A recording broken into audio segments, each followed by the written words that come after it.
Acelerar mudanças, deletar fronteiras, abraçar cidades, tecer redes, mixar linguagens, convergir ideias, transformar realidades. Porque o futuro é hoje.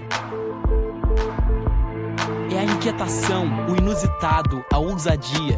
É arte, ciência e tecnologia abrindo multipossibilidades. São os públicos no centro do palco, a experiência viva e sem rótulos. Oi Futuro, em todas as regiões do país, apoiando projetos que encontram você e milhões de brasileiros. Porque a gente conecta pessoas, causas e ideias. E o que está conectado transforma e transcende. Oi, junto é bem melhor.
Quanto isso é interessante para o mercado cinematográfico, para o cinema, para o audiovisual. Então, eu só tenho aqui a agradecer ao Rafael, né, por ter, enfim, nos procurado. Ele e a Marina são ex-alunos, são organizadores disso tudo, e vieram me procurar, e eu, claro, que abri as portas para eles, porque é um evento incrível e a gente tem que apoiar esse tipo de eventos. Mas eu não vou falar muito, não, eu só queria agradecer a presença de vocês e chamar o Rafael, que ele vai apresentar o todo aqui para vocês. Obrigado.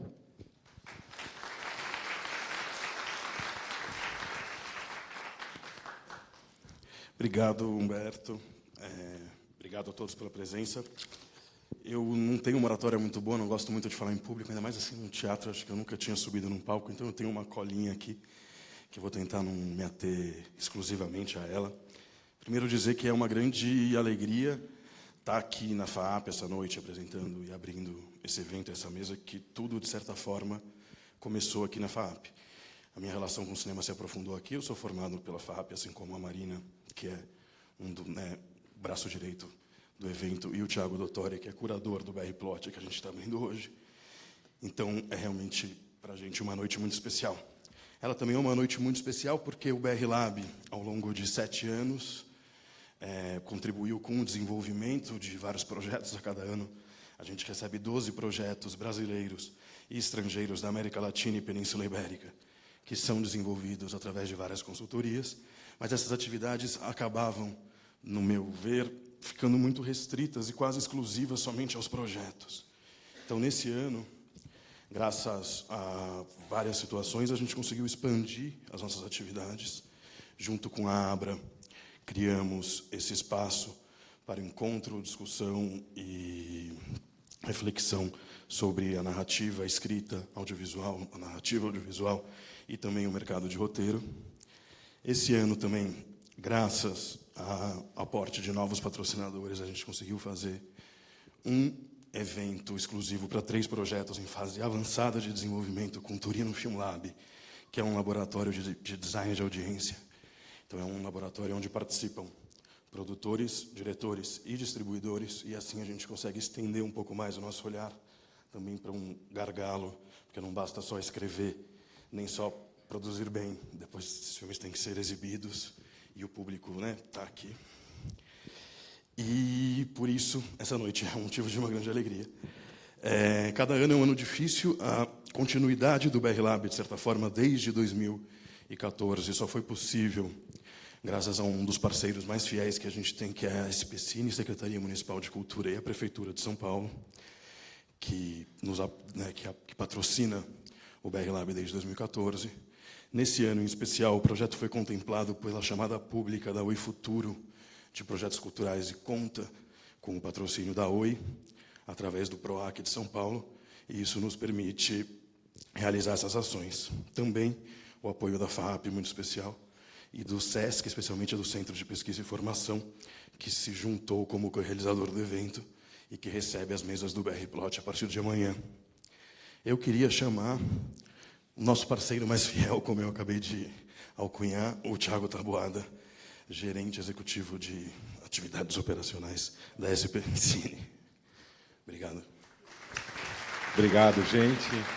A todos e aqueles que também estão na internet, a SPCine, com muito prazer, vê o projeto crescer e expandir para outras pessoas, outros lugares, e até mesmo aqueles que não estão aqui presentes de corpo, mas estão aí em casa de alma. É isso. Aproveitem. Obrigado.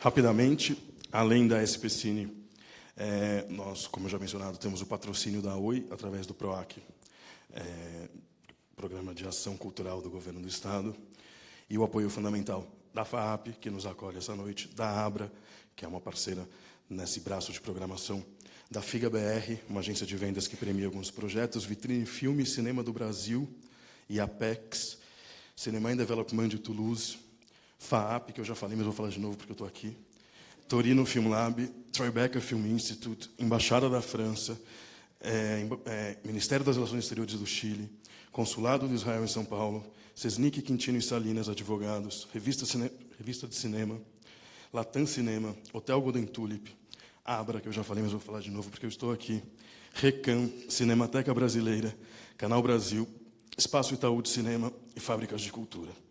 O evento ainda tem o apoio institucional da Ancine, do Instituto Cervantes e da Mostra Internacional de Cinema, onde a gente, nos últimos anos, tentamos nos encaixar num cronograma de atividades da cidade, porque a cada ano são lançados filmes que passaram pelo BR Lab. Esse ano na mostra tem 3 filmes que passaram pelo BR Lab: Abaixo a Gravidade, do Edgar Navarro, Temporada de Caça, da Natália Garadiola, e O Amores de Chumbo, da Tuca Siqueira. Além disso, o projeto conta com o apoio cultural da Oi Futuro, a correalização da SPCine, Prefeitura de São Paulo, e a realização da Claxon, e a importante correalização do SESC, Centro de Pesquisa e Formação, que acolhe as atividades a partir de amanhã, que também serão transmitidas ao vivo.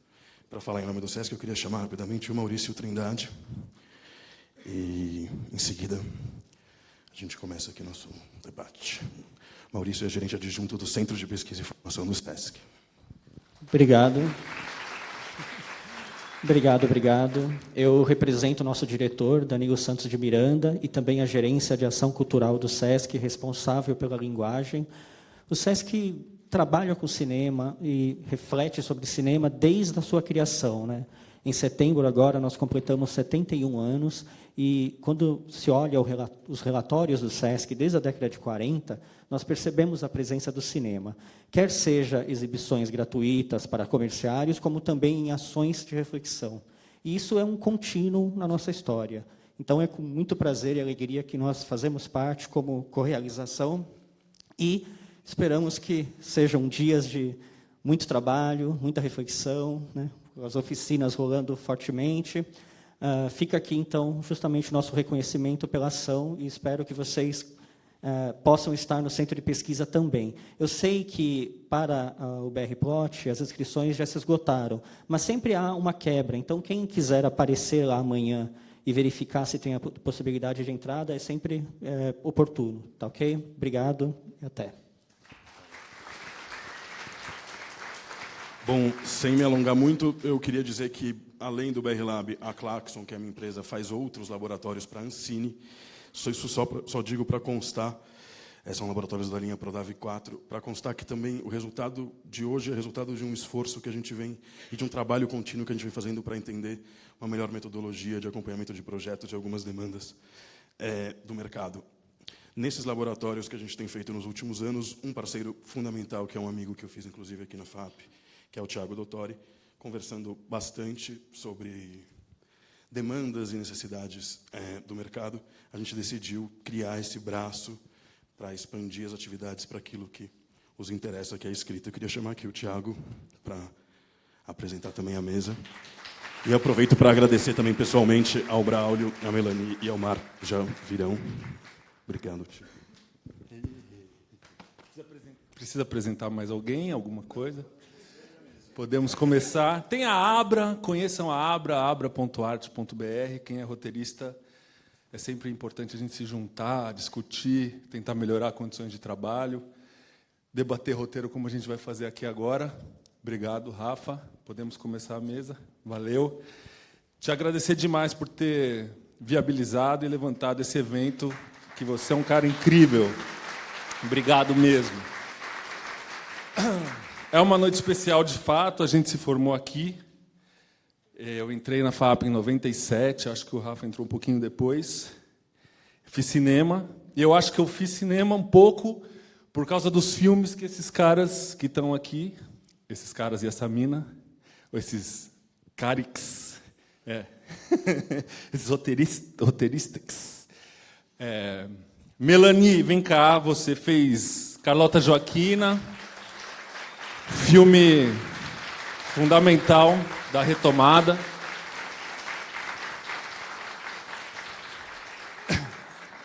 Eu pedi para consertar seu nome, que é uma coisa importante. Sente-se aí, por favor. O Carlota, a gente... Bom, não sei quantos vocês já ouviram essa história ou não, mas o cinema praticamente acabou com a eleição do Collor. E aí ele ficou ali uns anos sem acontecer praticamente nenhum filme. E aí, de repente, fizeram essa comédia que levou público, que foi muito boa, que, surpreendentemente, ficou muito tempo em cartaz, até muito mais tempo do que os filmes costumam ficar hoje em dia. E boa parte é por causa do seu roteiro. E eu também, na sequência do Carlota, quando eu estava aqui na FAAP, também teve um outro filme que a gente, fazendo cinema aqui... Opa, apertei algum... Voltou? Voltou. Que eu me debulhei quando eu assisti no cinema, falei, caramba, dá para fazer grandes filmes brasileiros. Me debulhei revendo o filme agora, como lição de casa, para fazer essa mesa, que é um roteiro... Alô? Praticamente não tem o que dizer do roteiro, de tanto que ele é bem arranjado, organizado, tem uma premissa clara, a história anda, a gente se emociona, a gente ri, que é o Central do Brasil, que o Bernstein escreveu. Por favor, Bernstein.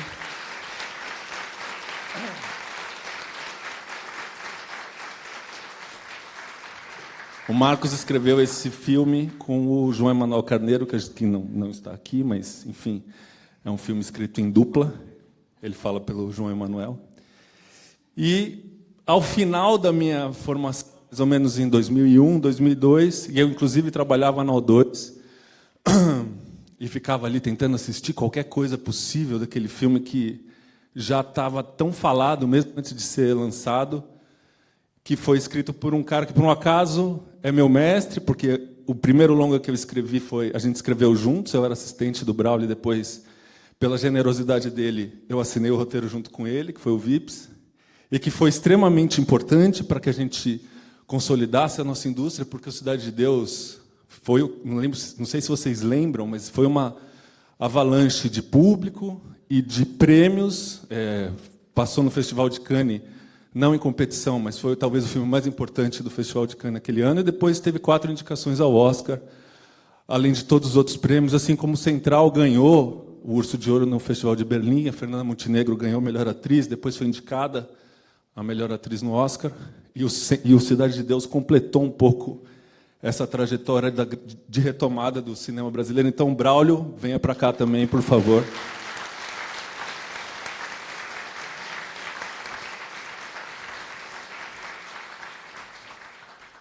E a outra coisa que eu queria muito assim, debater nessa mesa, porque o mercado mudou muito. Eu lembro que, aqui em 97, quando eu entrei, eu fiquei anos, eu simplesmente não conhecia nenhum roteirista. Era uma coisa muito maluca. A gente queria saber quem eram os roteiristas e eu simplesmente não sabia nem quem era, não tinha nenhum e-mail.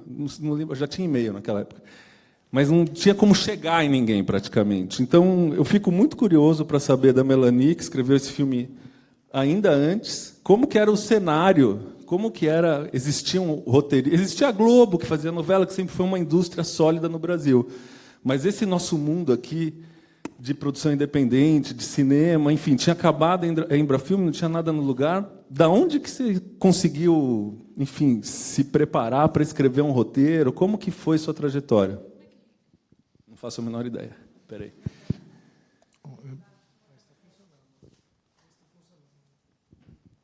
Bom, boa noite.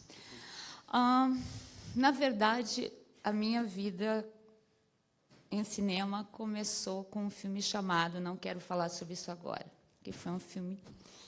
Esse é o nome do filme, não é o nome do filme. Ele foi um filme que eu escrevi com o Mauro e o Farias e o Evandro Mesquita. E o filme ganhou Gramado, ganhou melhor roteiro, melhor filme no ano, foi em 91. Foi uma coisa muito surpreendente, porque era um filme... Ele foi feito com a Embrafilme, mas custou muito a ser feito, passaram muitos anos. Aí o filme parou 3 anos, e aí voltamos, filmamos o final, e aí chegamos em Gramado e ganhamos melhor filme, melhor roteiro, melhor atriz, melhor som, um monte de coisa. E aí eu subi no palco e falei que eu tinha gostado muito de escrever, foi meu primeiro roteiro, que tinha gostado muito de escrever, que eu gostaria que me chamassem, deixei meu telefone. Falei, no festival? No Festival de Gramado. E aí a Carla Camurati me chamou para escrever o Carlota. Mas nesse período eu já estava escrevendo outras coisas. Eu trabalhei com Darcy Ribeiro muito tempo, escrevendo projetos com ele, roteiros para preparação de professores. Era uma coisa institucional, mas muito criativa, muito legal. E aí eu comecei a trabalhar com a Carla. Nesse começo, assim, eu tinha visto alguns roteiros, mas eu escrevia à mão. Eu não escrevia no computador, era máquina de escrever, eu não sei datilografar bem. Então, eu preferia escrever à mão, depois alguém passava a limpo para mim. Entendeu? Tinha uma coisa. Não tinha formatação nenhuma. Hoje, quando eu olho, assim, é meio chocante, porque os roteiros, às vezes, têm 45 páginas, mas se a gente colocasse num final draft, ele acredita, porque é tudo grudado, personagem falando e tal. E aí, com a Carla Camurati, foi esse processo. Eu escrevi junto com ela. E teve uma coisa muito... ela já tinha uma pesquisa muito detalhada do período e tal, e tinha uma ideia. E nós começamos a desenvolver um argumento, que na época a gente não chamava de argumento, a gente ia começando a escrever o roteiro com aquela pesquisa, e nós escrevíamos à mão, cada uma num caderno. Ela fazia questão que fosse assim, e depois a gente juntava o que cada uma escreveu. Como ela era o primeiro filme que ela ia dirigir, ela se sentia muito insegura, então a gente não só escrevia o roteiro, como a gente decupava cena por cena. Então, era um roteiro que a gente escrevia com posição de câmera, como seria feito, imaginando por onde... Mas era assim, muito detalhado, exaustivo. Aí foi esse processo. Então, assim, rolou um compromisso, mas não havia grana. Foi um período que eu trabalhei, e essa relação de roteiro com o diretor, o produtor, o contrato, era uma coisa muito informal. E, para isso, nós temos nossas grandes discussões. Então, eu passei um tempão escrevendo esse roteiro, comia um bolinho todo dia. Ela fazia uns bolos incríveis. Quanto tempo? Você lembra, mais ou menos? Foram 6 meses. E a gente tinha reuniões umas 5 vezes por semana, 4 vezes por semana. Aí eu trabalhava um pouco em casa, levava para ela, mas a gente detalhava linha por linha. Assim, era tudo, sabe, não foi um roteiro tranquilo de escrever, mas discutíamos tudo. E aí foi isso. Depois, o filme parou um tempo também, retomamos o roteiro para adequar o que não se conseguiu fazer, porque ela não tinha muito dinheiro para fazer. Ela não fez o filme com a Embrafilme. Eu acho que a Embrafilme já tinha dançado. Não, na verdade, ela conseguiu captar com instituições privadas e alguma grana de aporte do governo lá federal. Telerge entre os patrocinadores. Tem Telerge. Transbrasil. Oi, acho. não, Banco Nacional, devia ter umas coisas assim. E foi isso. Foi um processo estranho, e depois eu só fui receber muito mais tarde, que o Marcos depois pode contar, porque ele participou, ele trabalhou no filme nesse período também. Não como roteirista, mas como eu era assistente de produção de tudo, eu era responsável por consacrar os decréscimos de salário da Melania. Como um bom produtor. E eu escutava, estava lá a Carla, a gente trabalhava, como ela falou, com os bolinhos lá, tinha um almoço gostoso, trabalhava na casa, num apartamento que a Carla tinha, e a comida era muito gostosa, fazia parte da nossa remuneração. E aí, quando tinha que remanejar o orçamento, ela remanejava várias coisas, e aí ela pegava o telefone e ligava. Eu vou ter que... Não está dando, vou ter que baixar um pouquinho. Tudo bem? Aí a Melania, muito boa negociante, tudo bem. Aí ela falava, Marcos... Você fazia isso com fotógrafo também ou só com roteirista? Não, mas aí não tinha conversa, porque ainda não estava, né, não estava no payroll, lá, não estava na lista, no Olerite, já que estamos aqui. Então, aí não precisava comunicar ainda aqueles seres humanos, enfim. Você não era roteirista ainda? A primeira roteirista que eu conheci profissional na vida foi a Melania. E aí depois com esse exemplo. Se a profissional fosse isso, era muito Não, mas era assim, eu comecei quando acabou, né, o cinema brasileiro acabou, realmente, ponto, literalmente, com o fim da Embrafilme. A Carla foi talvez a primeira ou uma das primeiras. Ela usou desses financiamentos heterodoxos, né, na época. Ela tinha apoio de, sei lá, ia filmar no Maranhão, ela tinha apoio da empresa de turismo do Maranhão. Ela ligava para o governador, ligava para o secretário de turismo, pedia dinheiro, aí eles davam patrocínio, era tudo dentro da lei, não tô, né? Mas eles davam patrocínio mesmo, não era um patrocínio de lei de incentivo como é hoje, era um dinheiro vivo. E aí ela conseguiu um pouco aqui, aí a Transbrasil dava passagem, aí tinha uma produtora encarregada que era a Bianca de Filipes, que depois foi produtora do filme, produziu o Faroeste Caboclo, enfim. Ela era encarregada, ela veio do teatro, então ela fazia as permutas, aí tinha uma carta padrão, né? Se tivesse a data errada, né? Ela ficava reproduzida em todos os recibos. Né? Enfim. E aí tinha a carta padrão, você mudava os nomes, né? Fazia um discurso ali para a empresa e ficava pedindo permuta, de tudo, tinta, massa, madeira, tudo. Foi assim que fez o filme, foi uma grande experiência. Não era coletivo, que é um pouco, né? Assim, seria da moda eu falar, né? Não é isso? Hoje em dia fala coletivo, né? Também não era cooperativa, mas era uma experiência realmente de todo mundo ali fazer, e estava todo mundo querendo fazer alguma coisa naquele ambiente que não tinha cinema nenhum. E você virou roteirista aí, depois disso? Não, eu fui para lá porque era amigo de amigo, não sei o quê, acabei... Fez mais uma Na produção. verdade, minha carreira foi uma escola incrível, porque eu era assistente de produção de absolutamente todas as áreas de produção do filme, né, executiva, contabilidade, de set, de tudo, foi muito legal, mas... Na verdade, foi mais pela Videofilmes, lá, a produtora do Walter Salles e do João Salles. Eu pedi emprego, não conhecia ninguém, eu era da Tijuca. Tijuca, no Rio, é meio, assim, fora do circuito, sabe? É longe da praia, então, longe da praia, você é discriminado, aquelas coisas. Não, estou brincando. Não, mais ou menos, não, porque você tem aquela coisa, eu ia estudar na Zona Sul, eu era o cara da Tijuca, né? Você fica sendo sacaneado. Mas tudo bem. E estou falando isso porque eu não conhecia ninguém de cinema. Eu fui fazer uns cursos, fiz uns cursos com o João Salles, depois com o Walter Salles, que foi maneiro, depois com o João Salles, e no final pedi emprego. Aí eu fui parar na Videofilmes. Nessa época eles estavam fazendo umas coisas lá, eu era assistente de qualquer coisa, porque eu também queria fazer cinema, não sabia o quê. E aí eu estava sempre atento. Aí o João Salles estava fazendo um documentário, eu me ofereci para fazer pesquisa, virei co-roteirista, e aí eles estavam fazendo Terra Estrangeira, o Walter Salles e a Daniela Thomas. E eu pedi para ser assistente. Como a Melanie falou, não tinha programa de roteiro, né? Não tinha...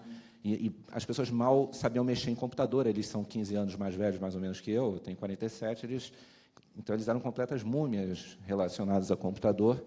E eu tinha 20 e pouco, eu sou ligado em tecnologia. Eu falei, eu formato, eu participo das reuniões, vocês escrevem à mão, que nem a Melanie, e eu ponho na formato, porque eu era estudioso, então sabia como é que era o formato, a margem, tinha tantos centímetros, eu fiz tudo certinho, ficava bonitinho. E eu dava ideia, e aí eu mudava. Quando eu passava para o computador, eu dava umas afinadas no texto, melhorava umas coisas que eles tinham feito sem falar. E eles gostavam, ninguém falava nada, e eu fui começando a dar Botou o seu nome ali no crédito, ninguém...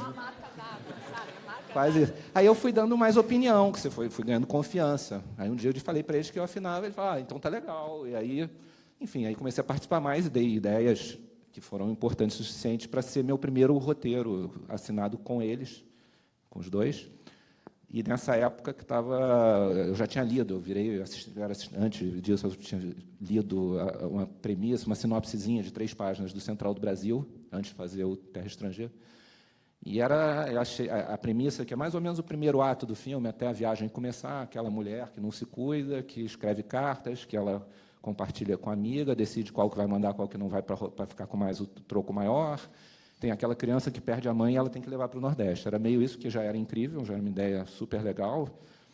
Não tinha aqui, né, vários detalhes, mas tinha isso. E aí era a premissa era, eles vão numa voyage iniciatique, né, rumo em busca desse pai, que transforma a vida deles. Aí, mas, dito isso, já era uma ideia, eu falei, porra, incrível. E na arrogância dos 22 anos, eu tinha uns 22 anos, e eu sabia que o Walter era um cara meio francófilo, né, ligado à França, ele morou lá, não sei o quê. Aí eu falei, pô, se você fizer bem, você vai ganhar Cannes. Ele ficou feliz, claro. Você falou em Voyage Initiative. Voyage Initiative, que estava escrito. E aí ele estava editando Terra Estrangeira, que a gente tinha feito, eu fiz em direção, não sei o quê, e aí eu perguntei, isso 1 ano e meio depois, eu perguntei, aquela história tão legal? Aí aquela história, foi na gaveta, eu dei para fulano, que ele tinha me dito que ia dar para fulano, eu tinha dito que não ia funcionar. Que o fulano era ótimo, mas não sei se era daquilo, achei que não ia funcionar. E quando encontrei 1 ano e meio depois, falei, eu te disse, né, aquela frase que você não diz para o chefe, né? Eu te disse que você ia errar, né? Você não fala isso. Mas eu falei, dei sorte, porque aí ele, não sei se ele ficou invocado, então por que você não faz? Aí eu falei, opa, eu não falei com essa intenção, eu estava inocente. Mas você já queria ser roteirista mesmo? Não sabia, tinha sido legal, eu queria fazer cinema. Aquilo você não tinha, né? Você escolhe, não é essa coisa que agora você pode mais ou menos escolher. Você não necessariamente vai se dar bem, mas aqui tem um monte de chance, escolha, não sei o quê. Não tinha escolha. Você queria fazer aquilo, cinema, televisão, que estava surgindo a TV a cabo, não sei o quê. Você queria fazer qualquer coisa. Tinha um desejo ali de dirigir, mas nunca tinha pensado em roteiro. Já tinha estudado roteiro, porque era uma área interessante, importante para me formar. Você já tinha estudado? Não, estudava sozinho. Eu li aqueles livros todos que todo mundo leu. Eu comprava numa livraria que tinha lá no Rio, da Leonardo da Vinci, que era uma livraria incrível. E que era Cid Field? Isso é antes da Amazon. A gente é velho, assim, né? Então, e aí eu li Cid Field, quando estava lançando, tinha lançado há pouco tempo nos Estados Unidos, o Vogler, tudo isso eu já estava lendo. Mas por conta própria. Eu sou formado em Direito, não tinha coragem de fazer cinema, né? Assim, faculdade de cinema. E aí ele falou, faz com a Daniela. Aí a Daniela não podia fazer, aí ele falou, faz com fulana. Eu falei, fulana, não sei, tem a ver, era uma escritora que estava na moda, boa escritora, mas eu achei que não tinha a ver com o projeto. Aí eu deixei em banho-maria, eu conheci o João Emanuel, a gente já tinha feito um roteiro fracassado juntos, para um amigo, mas a experiência tinha sido boa, tinha sido o primeiro roteiro, assim, para o Marcos Gutmann, que era um amigo em comum, que fez um filme chamado Maresias, Maresia, com o roteiro da Melanie, que lançou tem 2 anos, não é isso? Mais ou menos, que é um filme muito legal. E aí eu falei, não, tem uma pessoa. Aí o Walter, não sei o quê, faz com a fulana. Eu falei, aí eu estava produzindo um documentário lá e eu trouxe o João para estagiar no filme. Aí eles se conheceram, a gente fez o roteiro do documentário que eu estava produzindo. E aí eles se conheceram, o Walter falou, eu falei, esse cara que eu queria tirar, então faz. Aí a gente fez. Quer dizer, não foi simples assim, mas foi isso. Uau. Aí virou, né? A gente tinha que acertar de qualquer maneira Mas já aquilo. não foi informal, assim, né? Já tinha contrato? Tinha mais Não, ou era uma menos? coisa... Assim, eu trabalhei, por exemplo, no Terra Estrangeira, eu trabalhei 1 ano e meio. Né? Claro que não é todo dia, né? Mas aquele período, não sei o quê, no final me deram um dinheiro, eu fiquei, não achei tão legal, mas enfim, né? Já achei legal que ganhei e tudo. E aí... O Central você trabalhou um tempo também sem um cachê específico de roteiro? Não, aí o Central já foi mais profissional, porque o Terra Estrangeira estava sendo lançado, as coisas começaram a ficar mais profissionais. Eu não tenho certeza. Acho que a gente já tinha virado, já tinha moeda, né, no país, já era o real. Era OE. E acho que a lei do audiovisual estava saindo, ainda estava nos primórdios. E estava, né, o Terra Estrangeira já tinha, já tinha dado uma legitimidade ali. Aí o Valtinho falou, não, façam um argumento e a gente vê daí. Aí ficamos 3, 4 meses, eu e o João, fazendo argumento, a gente se encontrava. Enfim, era a nossa chance da nossa vida, absoluta. Ele falou assim, tem um projeto tal com fulano de tal, e fulano de tal era um desses caras, assim, tipo acadêmico, né, da Academia Brasileira de Letras mesmo, um gênio mesmo. E esse gênio, não é só da academia, esse daí merecia. Não sei nem se ele foi, mas ele era desse nível. Não vou falar o nome porque fica deselegante. Mas aí o Walter falou, não, tem esse projeto que eu quero fazer com a Fernanda Montenegro, de fulano de tal, já está esse roteiro, e tem esse daí. Se vocês fizerem bem, eu faço o que ficar melhor primeiro. Aí, porra, né, a chance da vida, né? Porque o Terra Estrangeira já tinha sido legal, mas era assinado com os 2 diretores, né? Você fica menos... Aí eu e o João, os 2 ambiciosos, e no bom sentido, acho eu, espero, mas, enfim, com aquele desejo de fazer cinema e dar certo e virar carreira, a gente ficou que nem uns loucos e a gente criou um argumento que eu acho que, assim, até hoje, é o argumento mais resolvido, bem escrito, que eu já fiz na minha vida. A gente deu para o João era amigo do Carlos Susequinde, né, que era um escritor, não sei o quê, e ele revisava, e não, faz os comentários, a gente melhorava a literatura do argumento. Eram 20 e poucas páginas, 30 páginas, lindo, assim, bonito, estava bacana. E aí a gente entregou. Aí o Walter adorou, mandou lá para os leitores dele, adorou, fez uns questionamentos, ele falou, não, então agora eu vou contratar vocês. Aí ele contratou, por um dinheiro que era para o mercado, era ok. Ninguém pagava legal. Não, era legal, porque assim, era um filme que ninguém sabia, ninguém pagava legal, era uma luta ali. E depois, quando o filme aconteceu, ele deu um pouquinho mais, mas já teve um contrato, já teve um acordo. Aí a gente fez o roteiro era muito próximo daquele argumento.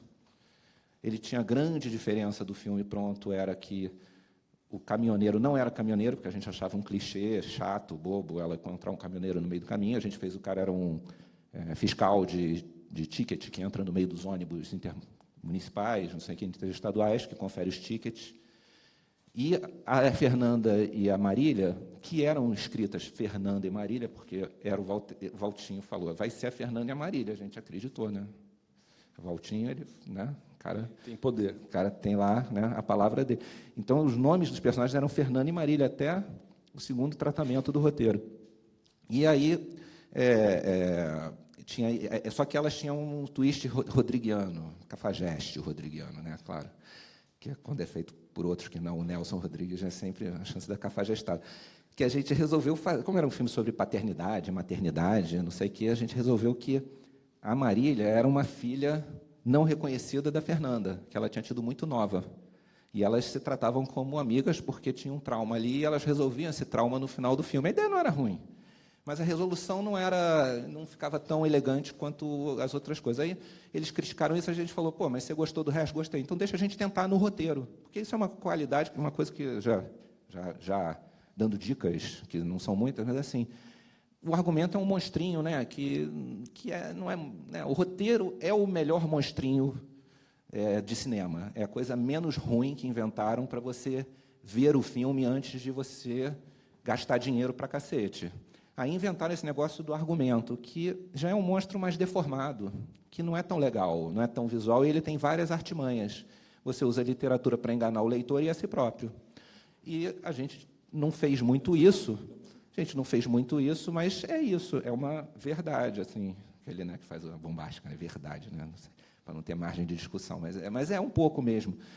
E aí, mas nisso o Walter teve esse mérito enorme. A gente falou, deixa a gente tentar resolver isso no roteiro, que é outra coisa. Se não funcionar, a gente muda na próxima versão do roteiro, ao invés de ficar 50 anos discutindo a vírgula do argumento. E ele falou, ótimo, tenta. E a gente fez a primeira versão com o fiscal e o Filhas. e ela de filhas. E a gente achou que ficou meio... não funcionava. O clichê que é outra coisa, às vezes o clichê é clichê porque realmente é a melhor solução. A tua melhor opção não é mudar o clichê totalmente, é fazê-lo interessante, com um pequeno... ou bem feito, ou com algum twist. Eu não sei se a gente fez com twist, mas é bem feito. O twist é talvez ele ser crente, né? Ali, alguma coisa assim, a relação é meio... né? Não é o caminhoneiro que chega e come todo mundo porque tá, né, que pega a puta no meio da estrada. Acho que tem... E as filhas também estavam meio deselegante, gerava a atenção daquela relação tão forte daquela mulher com aquela criança, que era o cerne do filme. E na segunda versão em diante foi isso, e foi muito próximo daquele argumento, mas com essas mudanças, lá pela quarta, quinta versão, já era muito parecido com o que foi a tela, pequenos detalhes, coisas assim. O Braulio, e você, como foi? É o seu primeiro longa, né? É, o primeiro. Não, eu acho que eu peguei um pouco de carona nessa estrada que começou com a Melanie, o Marcos e o João Manuel foram alargando. Assim, teve outros filmes também, mas esses dois são digamos, os pontos, né? O primeiro ato, o segundo ato. Eu entrei no terceiro. Mas eu tinha tido uma experiência anterior, muitos anos antes, com média-metragem, quando eu ainda era aluno da Letras na PUC. Uma amiga minha era casada com um diretor de cinema, e eu cheguei a escrever uma média-metragem em 1984, por aí, 84, 85, que foi produzida, era 16 milímetros. Eu lembro que ganhou todos os prêmios em Gramado na categoria média-metragem, se chama Carlota. Média-metragem, 16 milímetros, né? Ganhou todos os prêmios, menos o de roteiro. Sério. E eu gostei muito, foi ali que eu senti essa experiência. Eu estudava letras, mas gostava muito de cinema, e eu lia muito sobre cinema, e eu comecei, na verdade, um pouquinho antes, com esse mesmo diretor, Adilson Ruiz, que hoje é professor na Unicamp. Ele tinha filmado já um documentário, que era a tese dele de mestrado, na ECA, sobre a Tropicália, chama Infinita Tropicália. Ele já tinha entrevistado um monte de gente, tinha lá o Zé Celso, Macalé, Gilberto Gil, tinha Nara Leão até no filme, muito bacana. Tinha feito, estava filmado, mas não tinha que montar, né? Eu não sabia muito bem como montar. Ele gostava de mim, a gente se dava bem, porque ele tinha também uma câmera de vídeo. Eu comecei a aprender a fazer câmera ali na casa deles, brincando. A gente fazia umas maluquices lá com ele, umas coisas mais experimentais. E ele falou: "Pô, você não quer me ajudar a organizar essa montagem, né? Vamos fazer Também não tinha, já tinha gente que tinha computador, mas era uma coisa assim, quase de outro planeta, era meio alienígena, né? E eu não tinha, mas eu, ao contrário da Melanie, como eu sempre gostei muito de escrever, a minha caligrafia é horrorosa, eu aprendi datilografia aos 12 anos de idade. Então, eu sempre fui assim, muito rápido, e a gente fazia a máquina, e tinha os depoimentos transcritos, a gente cortava, né, e colava áudio e vídeo, assim, né, e ali foi uma espécie, foi um trabalho de roteiro, na verdade, mas a partir de um material já filmado, né. Tinha lá umas performances, o Macalé no Parque Lage, cantando Let's Play That, aí o professor da USP falando não sei o quê, e a gente foi fazendo um roteiro, na verdade. E o crédito, engraçado, nesse filme, meu crédito é edição, e aí tem o crédito de montagem. Eu lembro que, na época, gerou um estresse ali, porque o montador falou assim, edição, pô, também e ficou um rolo ali, mas eu não peguei ali eu acompanhei na Moviola, tinha Moviola, não montava em computador, os filmes tinham, acho que o Carlota também, não foi, né? Central provavelmente já tinha computador. Terra foi o primeiro filme, talvez o primeiro filme brasileiro que foi montado em Avid, essas coisas. E o Central já com Avid na versão melhorzinha. Então, essa minha experiência foi Moviola mesmo. Na verdade, você ganhou o crédito, você deveria ter ganho o crédito de editor de texto, né? Eu acho que deveria ser de roteiro. Eu acho que deveria ser de roteiro, porque o que eu sinto que eu fiz ali foi organizar uma narrativa, né? E eu acho que o roteiro no fundo, isso, é você organizar uma narrativa em linguagem audiovisual.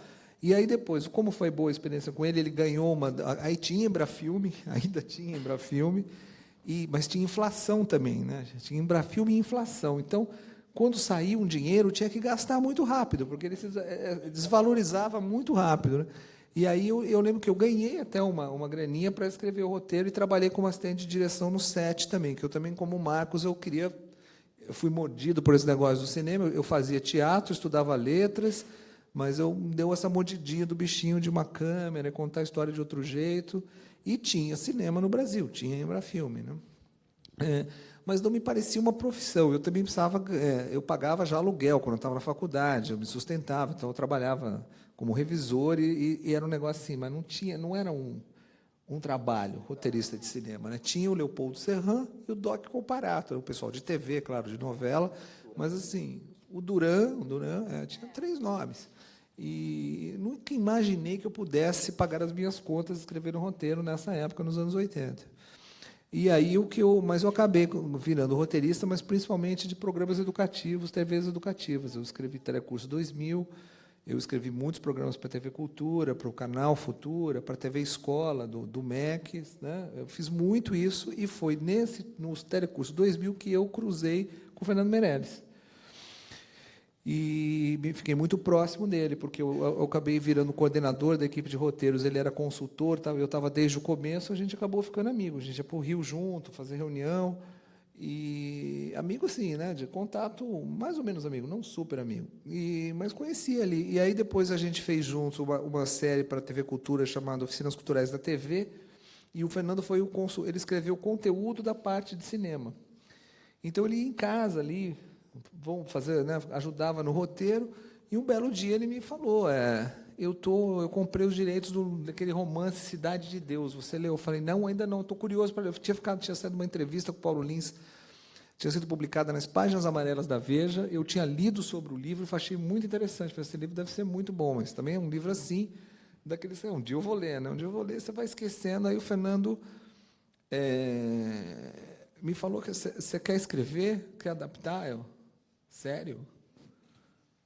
Eu não tenho experiência de longa. Eu tinha feito um curso, ele sabia, de um mestrado desses lato sensu na Espanha, que são 8 meses de aula, né, um ano acadêmico, de roteiro de cinema. Então, assim, um pouquinho eu tinha estudado, já tinha escrito, não era assim virgem no negócio. Tinha tido essa experiência nos anos 80, fazia muito roteiro de TV, mas, assim, longa-metragem não tinha, né? E ele falou, eu acho que... tinha lido uma peça minha também, acho que eu li aquela sua peça lá, acho que você tem a pegada. Assim, aquele jeito do Fernando, quem trabalha com ele conhece, como ele assim, corre todos os riscos do mundo sem a menor dor de cabeça, ele não sofre zero com isso.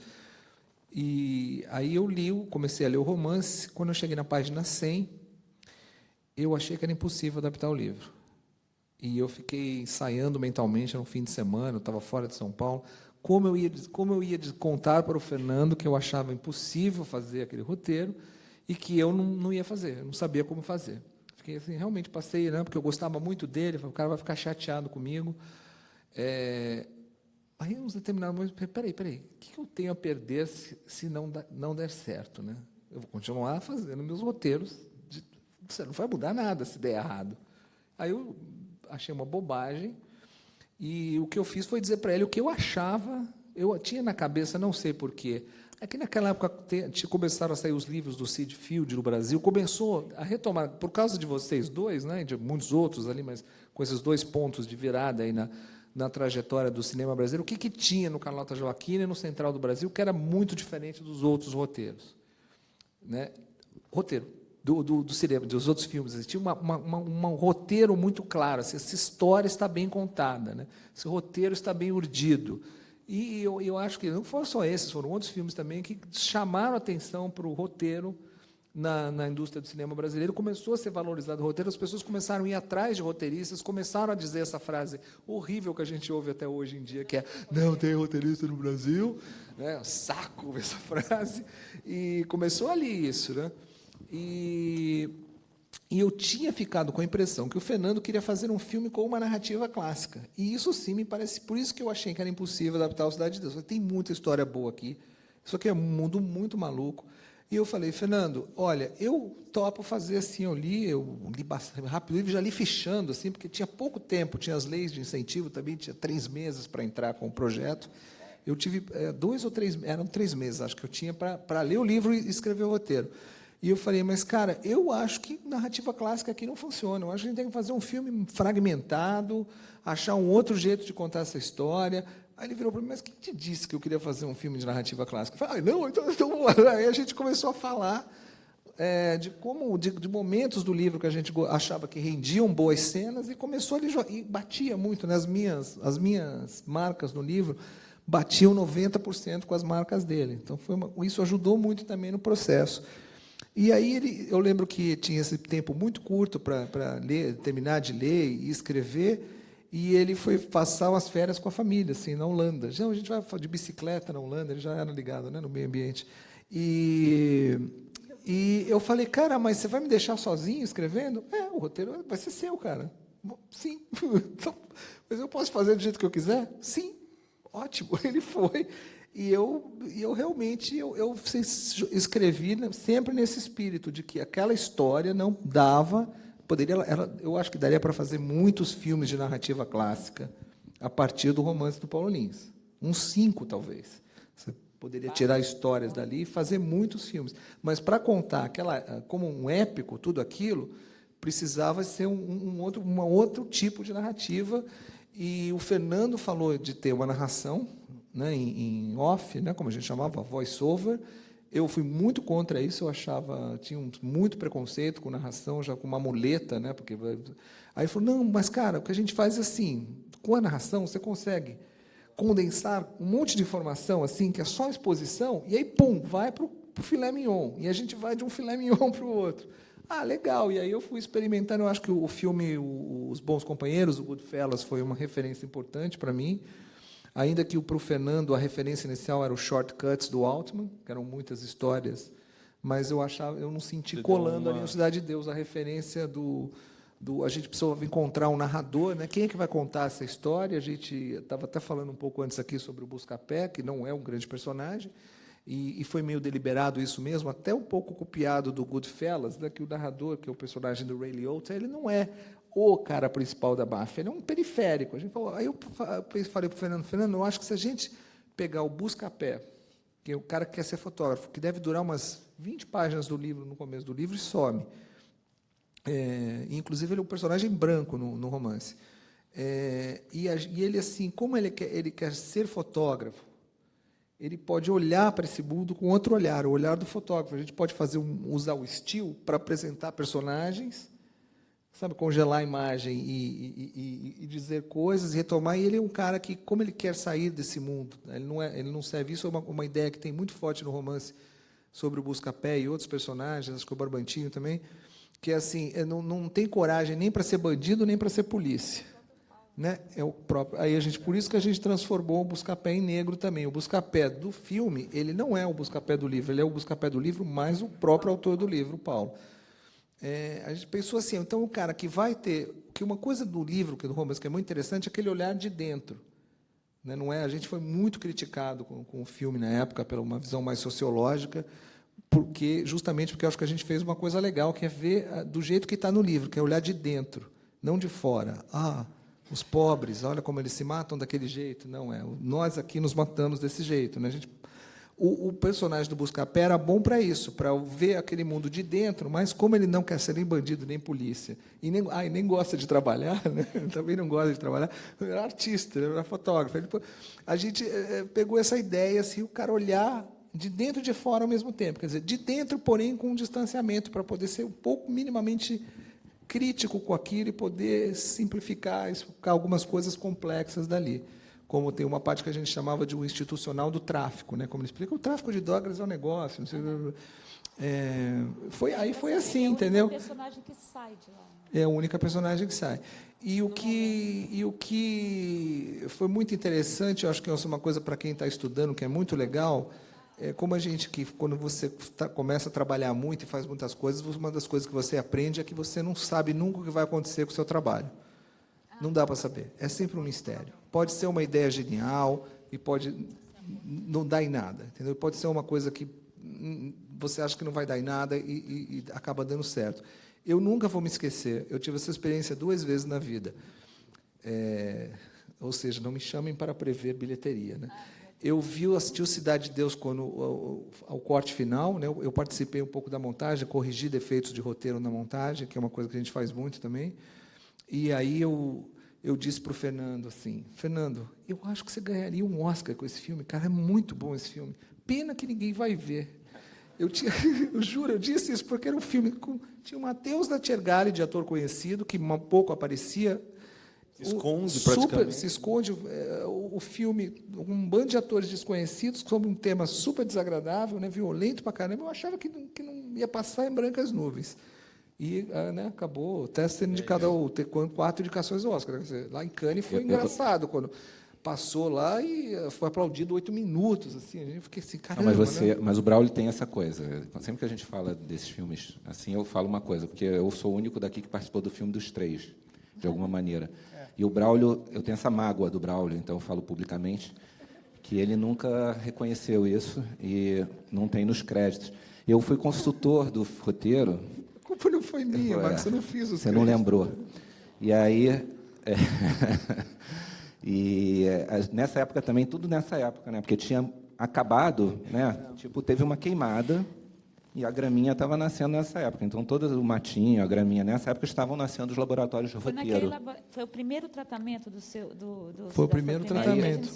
Aí, só uma coisa interessante de falar, a gente está aqui no BR Plot, que é dentro do BR Lab, que é um laboratório de desenvolvimento, de projeto, e o Cidade de Deus, e eu acho que o Carlota não, né? Era um outro. Não, o que aconteceu foi que o Marcos era consultor, ele foi meu consultor de um laboratório. Do Sundance. Na época era o Sesc. O que aconteceu é que o Walter né, o Terra Estrangeira passou no Sundance, o Walter estabeleceu uma relação lá com o Sundance, depois o Central do Brasil participou de um tipo de concurso que tem todo ano, mas na época ainda era mais legal. Né? O NHK, né? Que na época chamava NHK, que ele foi inventado, era um concurso que era em homenagem a 100 anos de cinema. E eram 5 roteiros do mundo, divididos por regiões, que ganhariam $310 mil de adiantamento, para desenvolver o projeto. Era um prêmio de roteiro mais projeto. Então, você avaliava a capacidade de realização daquele projeto, o roteiro era a peça fundamental, mas também o diretor era importante. O Walter tinha feito Terra Estrangeira, o roteiro do Central era um roteiro muito legal. Aí a gente ganhou, foi o primeiro filme a ganhar esse, junto com os outros 4. A gente foi o primeiro a ganhar, e era $310 mil, era dinheiro, ainda é muito dinheiro, mas era muito dinheiro. Mas era promessa, né? Não era na grana na mão, eram $10 mil na mão, aí a gente rachunchou os 10 mil ali, foi um prêmio de complementação do roteiro, mas, enfim, eu estou dizendo isso porque o Sundance já promovia laboratórios de roteiro, e aí começou-se, pelo buchicho do Central, essa coisa, resolveram trazer lá. Foi o Cesário Melo Franco que foi atrás, inicialmente, ele fez o contato com o Sundance, ele organizou um primeiro laboratório de roteiro desses, que foi muito divertido. Ele era patrocinado pelo Papa Tudo e foi numa ilha, olha, foi climático, foi numa ilha em Búzios, onde tinha um hotel nas Rocas. E o patrocinador do Papa Tudo era uma figura exótica na época, não sei o quê, e no meio do laboratório chega esse cara de helicóptero, né? E, pô, o cinema vai dar certo, assim, né? E aí foi essa coisa. Como eu não tinha roteiro para apresentar, mas eu era enxerido, eu pedia, eu corria atrás, né? Enfim, tinha que fazer isso. Eu liguei e falei, olha, eu não tenho projeto, mas isso aí está rolando, tem um pouco, né? Porque o Central ali, não sei o quê, será que eu não posso ir como ouvinte? Aí me levaram, passei lá uns dias nas Rocas, de ouvinte. Não, aí eu acabei ajudando, porque como era o primeiro, tinha ainda umas coisas de falta de tradução, eu falava bem inglês, sei que ajudava nas reuniões que tinham os consultores internacionais. Aí depois, logo em seguida, a Carla Esmeralda, que é a grande madrinha desses laboratórios no Brasil, ela assumiu esse laboratório, e ela fez todos os outros laboratórios que depois viraram SESC, depois BR Novas Histórias atualmente. E foi o modelo para todos nós, de todos os laboratórios de roteiro no Brasil, que foi esse modelo a partir do modelo do Sundance. E não sei o quê. O do Braulio era a gente, inclusive, foi junto uma vez, é uma coisa internacional. Eu e o Marcos viajamos juntos para Utah. Você deu alguma dica fundamental para o Cidade de Deus que valeu? O que eu vou contar, só para arredondar, eu fiz mais importante do que isso. Mas ele não teve a generosidade de entender isso. Eu fui o primeiro cheerleader do filme. E ele com essa coisa, né, que deu para ver que tem essa coisa meio, né, meio, coisa ruim, né? Meio assim, vai dar errado, não sei o quê. Isso deveria ter marcado a vida dele, porque a gente ficava em reunião, você não acha que eu devo cortar? Eu falei, cara, é tão legal, corta na edição. Foda-se, ele vai ter dinheiro, ele vai fazer, está muito legal. Ah, não, mas você não acha que devia cortar porque a causa disso? Aí ele ficava com 500 mil teorias, eu falava, eu tenho quase certeza que ficaria quase tão bom, talvez não ia ficar tão bom, mas eu vou te... E aí porra, era isso, eu falei, no final, falei, cara, desculpa, eu não consegui, mas o teu roteiro é muito bom, vocês têm que fazer esse filme que isso vai bombar, é bom demais. E ele ficava... Aí depois eu fui ver o filme, estava lá agradecimentos especiais a Alexander Payne. Pô, só porque, né, o cara é de Hollywood, só porque ele é bom. O Alexander Payne não era famoso na época. Tava ficando, a gente viu o primeiro filme dele que era bombado. A gente viu o Election em VHS, mas tinha sido lançado. Fica constatado o colonialismo, o imperialismo de Braulio Mantovani. E mas esse lado, ele só queria ouvir, português. ele queria levar pancada, um certo sadomasoquismo, em vez de apreciar o apreciador. Reconhecer o Exatamente. Não, o Marcos foi muito Está encorajador. público, registrado e gravado. O Marcos foi muito encorajador, mas ele está enganado numa coisa. Minha primeira sessão de consulta foi com o Alexander Payne. O primeiro. Na sua cabeça. E eu estava muito nervoso. Vamos ver se eu acredito. Ele sempre fala assim, o Alexander. E eu não conhecia, não sabia quem ele era. Eu não conhecia. Ele fez, só para talvez nem todo mundo saiba. Ele ganhou o Oscar já, né? Fez os Descendentes, fez o do vinho. About Schmidt, o Sideways. Ele não era famoso na época. A gente ficou surpreso que ele falava espanhol muito bem, perfeitamente, e um pouco de português. E ele, eu não sabia quem ele era. Tinha até ele ele tinha um jeito meio arrogante. E ele foi, ele foi muito entusiasmado com o roteiro. Falou uma coisa parecida com o Marcos. Eu estava querendo cortar a narração, achava que tinha muita voice off. E ele, não, coloque mais. Coloque mais, é bom, porque depois é fácil cortar, é uma diária de gravação, não dá prejuízo, não sei o quê. E o seu comentário veio no bojo dele. Mas o que o Marcos talvez não saiba é que eu fiquei muito amigo do Alexander, eu fiquei até hospedado na casa dele em Los Angeles. Ele leu várias versões do Cidade de Deus. Favorecimento, né, por amizade. Ele não leu só a primeira versão, ele leu 2 ou 3. Então, a gente manteve uma relação depois do laboratório e ele acompanhou o roteiro. Só para deixar claro, que se ele primeiro se tivesse pedido para eu ler mais, eu leria.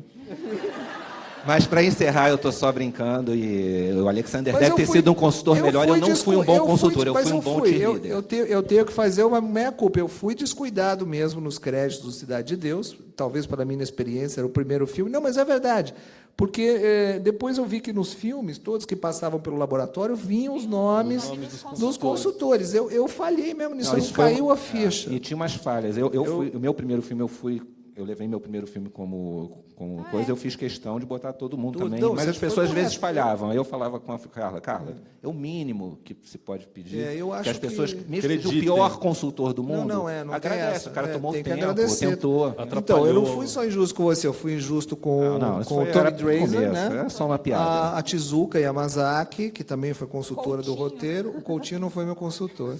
O Coutinho, eu só lembro dele chegando para mim no primeiro dia. Você que vai fazer Cidade de Deus, por que chamaram o Paulista? Melanie, mata uma curiosidade. Eu sinto, escrevendo, que vai ficando cada vez mais difícil de escrever, parece. Eu não sei, para vocês. Para você, como é? Por que pergunto isso? O meu microfone me trai um pouco, mas tudo bem, vamos lá. Parece que tinha um frescor. Claro, você não era o seu primeiro filme, mas você nem tinha feito outras coisas que não eram ficção. Tinha um frescor, e eu vejo esse frescor no filme. Eu revendo Carlota, ele é um filme solto, gostoso de ver, tem uma riqueza. Mas ele tem mil problemas assim, de roteiro, assim, dá para saber. A Carlota não vou aparece falar 40 minutos do filme, de repente ela some, e aí vira outra coisa, mas é que ele é satírico, então cabe um pouco. Assim, ele não é um filme tão compromissado. Não. Ele é um retrato de uma, né, da família real chegando aqui e mostrando como o Brasil é meio uma coisa de formação do poder no Brasil, sei lá. Tinha esse tom. Mas você se sentia mais livre escrevendo? Muito mais. Assim, me sentia muito mais. Eu escrevia muito mais rápido do que eu escrevo hoje.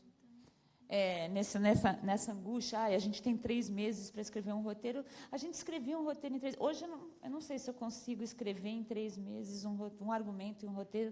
É quase impossível. É mais difícil. Eu sinto que é mais difícil.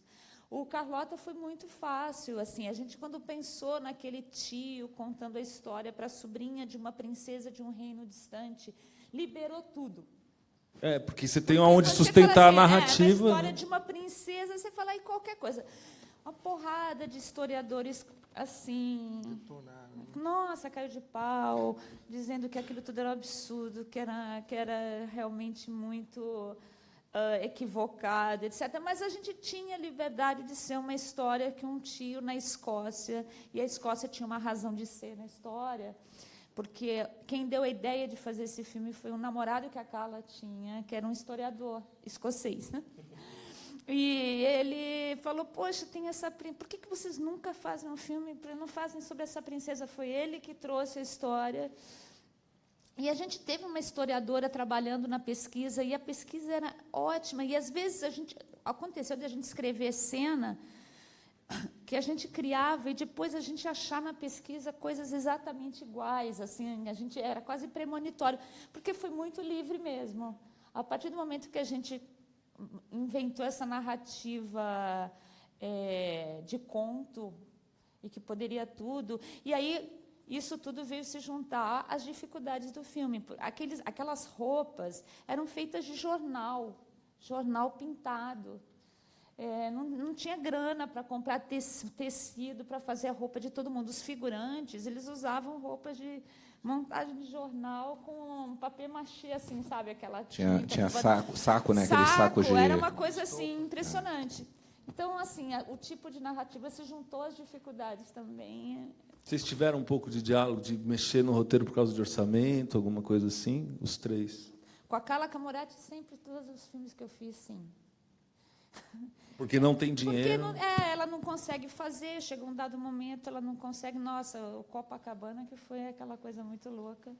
A gente tinha planejado acho que 1 mês na Bolívia, a equipe foi, 3 dias depois, todo mundo voltou doente, com problemas de pressão, o fotógrafo não conseguia filmar e tal. Então, a gente mudou todo esse miolo com o filme já quase pronto. Vocês fariam o mesmo filme hoje? Assim? Você acha que depois da experiência, olhando para trás, você bucaria o mesmo caminho? Ou você acha que hoje sairiam filmes diferentes? A primeira questão de mudar, não, né? Assim, o Valtinho foi atrás lá do que ele queria filmar. Nunca teve essa questão. Mas foi ver para a gente também não né? era um roteiro caro no sentido, era um roteiro, né, que não inventava. Mais caro era a Procissão, que foi uma mudança também na nossa história original. Era uma feira de variedades no interior, que era muito comum, né? Não sei se ainda é muito comum. E tinha a Conga, a mulher gorila. E ela fugia, na hora que na procissão ela foge, né, do menino, ela parava na tenda da Conga, a mulher gorila. Eu adoro falar Conga, a mulher gorila, é legal. E aí ela começava a ouvir, era a única coisa de narração que a gente teria, tirando a carta final, que seria ela ouvindo a Conga, a mulher gorila, narrando a própria história. E ela se reconheceria, ela estava com fome, ela se reconheceria naquela mulher que virou um monstro, uma gorila, e não sei o que, ela desmaiaria e ela teria uma certa redenção ali. Achei bonito isso. A gente achou legal e que o Valtinho filmaria muito bem, porque com algum diretor mais cafona ficaria bem cafona, mas como ele era um cara muito cirúrgico, a gente achou que ficaria meio doido, elegante. Mas ele ele gostava do filme lá, Mãe, né, do Pudovkin, que tem aquela passeata linda, que é bonita mesmo. Ele achava que também era um caráter mais religioso, que tinha a ver, e ficou lindo. Aí e transformar ela em mãe. E transformava ela em mãe, né? Também transforma, é linda aquela procissão, né, passeata. Procissão. E a única narração que a gente acabou tendo, que é uma narração falsa, né, que é a carta final do filme, né, que fica ali para todo mundo chorar, que a gente fez para todo mundo chorar, com a intenção malvada de fazer todo mundo chorar, porque era um filme muito contido e tinha que, em algum momento, soltar, ter emoção, e a gente tentou fazer elegantemente, mas era para chorar. Cara, é assim, né? Eu nunca fiz um roteiro tão redondo, certinho. Eu fiz alguns filmes que eu acho muito bons, mas, felizmente, tenho vários filmes, alguns bons filmes, acho eu, mas nenhum tão bom quanto, né, nenhum tão perfeito, tão redondo quanto o Central. De sair, eu acho que eu sou um roteirista muito melhor do que eu era, se você me der 10 roteiros hoje, eu vou fazer quase todos eles melhores do que eu faria naquela época. Dito isso, eu não tenho aquele frescor, aquela gana de fazer eu tenho vontade de fazer a melhor coisa, mas eu não tenho mais a idade ou a ingenuidade também, tenho uma ingenuidade, né? Aquela coisa de você não se policiar, de você poder tentar tudo, de você, né? Tem uma coisa que te faz ali dar uma vibração, às vezes passa isso. Talvez eu não tenha mais isso, talvez eu um dia vá encontrar isso de novo de alguma maneira, mas se eu fosse voltar, não, eu ia querer que aquele Marcos e aquele João se reencontrassem e fizesse igual. Caramba, como que eu vou falar? Aquele filme se sustenta, é bom. O filme é incrível. O que é que, por exemplo, uma coisa que hoje em dia, toda hora que você vai escrever um roteiro, uma pergunta que se coloca e tal, como que as pessoas vão ter empatia com esse personagem, como que elas vão gostar. E os três, eu não sinto que vocês tiveram essa preocupação. A personagem da Fernanda Montenegro, ela escreve a carta, daí ela não manda, ela fica rindo da cara das pessoas. Depois ela vende o moleque e é incrível. Só que eu acho que hoje, se outras pessoas lessem, você fala, ninguém vai gostar dessa personagem. Mas foi difícil. E às vezes eu fico achando que a gente, não sei se a gente está excessivamente preocupado com esse tipo de coisa. A Carlota, a mesma coisa. A Cidade de Deus, não sei se tem alguma... Enfim... A gente tinha uma preocupação genérica de não exagerar, mas a gente sabia que o personagem era aquilo. Tinha que ser um personagem de mal com a vida, meio escrota. Meio não, é bem escrota, redenção, né? Ele é uma personagem... No final tem, mas... A Carlota, ela se mata envenenada. Por isso, quando a gente lembra dela, depois de 40 minutos do filme, aí tem uma narração que fala, e a Carlota morreu envenenada. Tem uma cena da Marieta fazendo assim, ai, pronto, morria. Mas depois de fazer muita... A gente lembrou, né? Coisa que, por exemplo, no Blade Runner, o cara também esqueceu de coisa. Aí só complementar a coisa do personagem, aí tem duas coisas interessantes. Aí, depois do Sundance, entrou os produtores internacionais, entrou o Arthur Kohn, que é um ganhador de Oscars. É um produtor que é ganhador de Oscars. Ganhou com Jardim de Fisicontini, com não sei o que. Ele pegava uns filmes... Sustentável Leveza do Ser, é dele também. Sei lá, ele tem vários. O documentário lá também, importante, que agora eu não lembro, mas ele pegava filmes com esse potencial e ele tinha uma relação lá na academia, com os velhinhos lá, muito boa. E ele entrou de coprodutor. Normalmente ele comprava os filmes prontos, mas ali ele entrou não sei o que. Aí ele mandou ler, aí foi ler na Paramount lá, nos leitores dele. Aí queriam que a gente fizesse umas redenções maiores. Uma sugeriu que... Essa é ótima, né? Que ela ficasse no interior, abrisse uma escola para dar aula para os pobrinhos. Enfim, né? Mas não era esse personagem. A graça do personagem é que a gente pensou, não, ela é escrota, a redenção dela não é ficar legal, é reconhecer que ela é escrota. Por isso é uma redenção que não é uma redenção como um filme ruim americano. Como filmes bons americanos, você tem uma puta redenção boa. Não estou dizendo que redenção é ruim. Mas o Brasil é um país mais cínico, né? A gente não tem essa coisa do sonho, de role model, de não sei o quê, né? Tudo um desastre aqui. Então, enfim, né? Estamos aí, né? Mas sempre estivemos, né? Desde que eu nasci, sempre é um desastre. Então, também não dava para botar ela de professora nem nada. Então a gente decidiu, não, a grande redenção dela é reconhecer, eu sou escrota, né, estou sendo bem exagerado, mas aqueles irmãos são muito legais, eles, dentro da falta de dinheiro deles, eles encontraram um caminho digno, decente, que pode dar um futuro, eles têm amor que eu não tenho, eu vou abrir mão desse afeto que eu construí com essa criança e vou deixá-lo com essas... E esse ato de deixar, ao contrário do que poderia parecer ser uma maldade, é um ato de amor e de redenção, e ela vai continuar sendo essa personagem um pouco melhor, reconhecendo seus defeitos, mas ela em outro lugar, não atrapalhando a vida daquele menino. Mas aí o curioso é que nessa coisa, a gente estava sempre se policiando para tentar chegar no nível possível de que essa redenção, mesmo limitada, funcionasse. E aí eu fui ver o filme pela primeira vez. E o filme foi filmado de uma maneira muito próxima do roteiro, no bom sentido. Não é que eu acho que tem. Tem filmes meus que o Terra Estrangeira foi filmado muito menos literal e eu adoro o filme, então não é proteção do roteiro. É que, no caso, o roteiro estava todo muito bacana, estava não sei o quê, e tem uma cara. Você lê o roteiro, você já está... E depois você pensa no filme, faz maior sentido. Mas aí tem umas pequenas mudanças assim, de atuação, não sei o quê. Aí começa o filme, Fernanda Montenegro, dura pra caramba, né? Sai, moleque. Some, moleque. Sai daqui, moleque. Aí eu falei, ixi, ferrou. não tem redenção possível, né? No terceiro, sai, moleque. E ela falava com né? Ela fala com um fel, né? Com um rancor da vida, né? Sai, moleque. E o moleque abandonado na Central do Brasil com aquele cara que dá tiro nas pessoas, né? Caraca, eu falei... Depois da mãe ter sido atropelada. Depois da mãe ter sido atropelada, dela jogar a carta fora, não sei o quê, e ela, sai, moleque, sai, moleque. Aí eu falei, fodeu. Aí eu comecei a gostar do filme, não tinha visto nada, não sei o quê. Cara, quando você vai ver, e aí é a Gênia, né? Gênia fez, eu falei, pô, que bom que ela botou isso, porque ela levou para lá e ela deu a volta em todos nós, e foi incrível, né? Não, mas isso faz muito parte do nosso ramo também, né? Você escreve, você tem que escrever, acho que ter personagens com alguma originalidade, e isso é genial no Central. Personagens que, de alguma maneira, se transformam, né, para você ter alguma jornada, para você ver... Tem coisas que têm que acontecer, as personagens têm que se transformar. Mas também tem a coisa do casting, né, do elenco. E é realmente, às vezes, um personagem que não tem muita graça no papel pode ganhar uma graça muito grande na tela. Na minha experiência pessoal, tem algumas experiências assim. A mais bombástica é o Wagner Moura como Capitão Nascimento.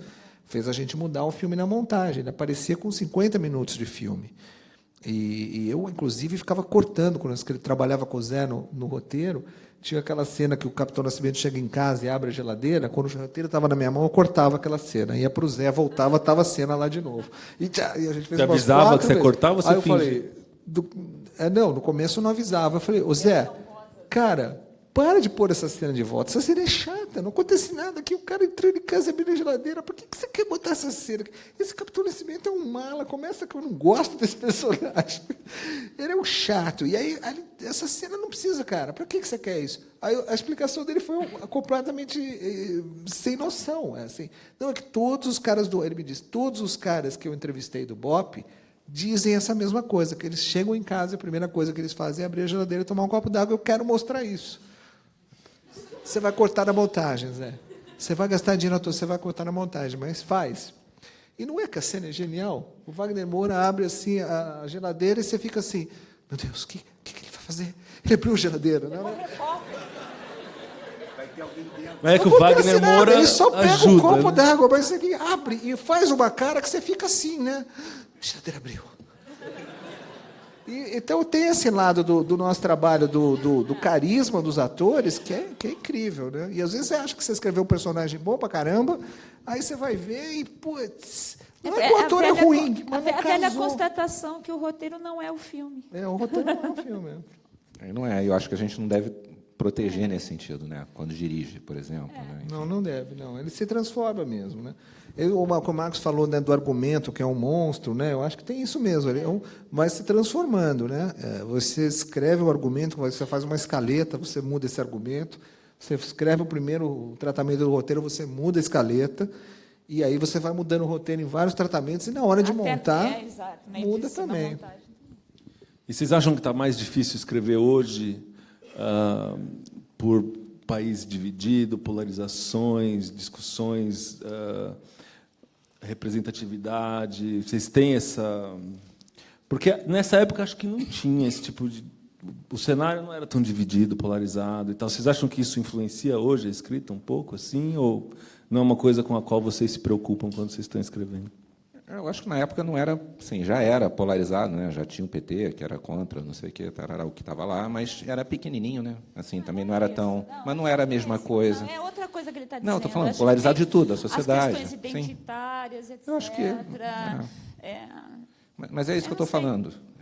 Já tinha alguma coisa, mas não era tão entranhado em todos os assuntos. Mas eu tenho, sim, essa preocupação, acho, assim, agora, por exemplo, num projeto que eu estou entrando, eu tenho, sim, se você vai falar de um traficante, por exemplo,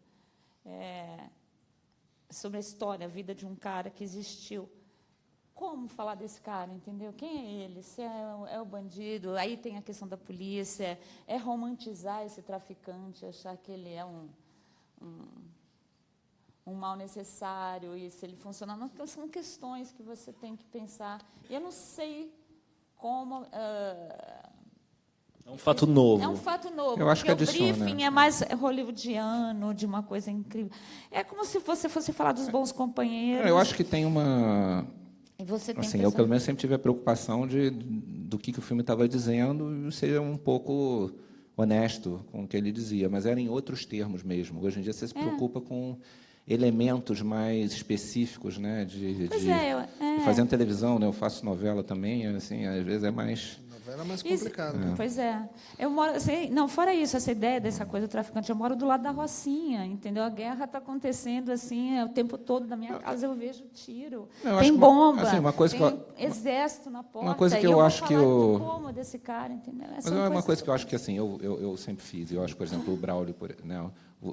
Está falando do Carlota, então não vou falar do Carlota, que é uma sátira aí de época, não sei que a gente não tem essa preocupação, mas eu acho que um dos grandes méritos de Cidade de Deus e que é uma preocupação que eu tenho em outro, é ser honesto com os personagens que você está criando e com a situação que você está fazendo. Cidade de Deus, eu acho ele muito honesto nessa, como ele falou de dentro, você falou de dentro. Na medida que você faz isso, Exato. já existia essa preocupação. Acho que hoje tem essa preocupação de você, Mas ele disse, talvez não se associar assim, eu vou fazer um filme, será que vão achar que a mensagem do filme é eu que estou achando, que eu estou pregando, né? Ele sofreu isso, o Tropa de Elite. E no próprio Cidade de Deus. Mas mais no Tropa de Elite, né? Acho que teve aquela coisa, é fascista, porque o cara filme, mata no final, não sei o que. Não, porque você torce para o cara matar no final. Né? Porque eu acho que meio... Tem... Eu acho que... Quando eu escrevi, eu torcia para ele não matar, mas eu achava que a tragédia, né? Isso foi uma discussão que a gente teve, eu e o Zé, mas e aí? A gente tinha 2 finais possíveis, ele matar ou ele não matar. E eu, na verdade, acho que os 2 finais seriam bons.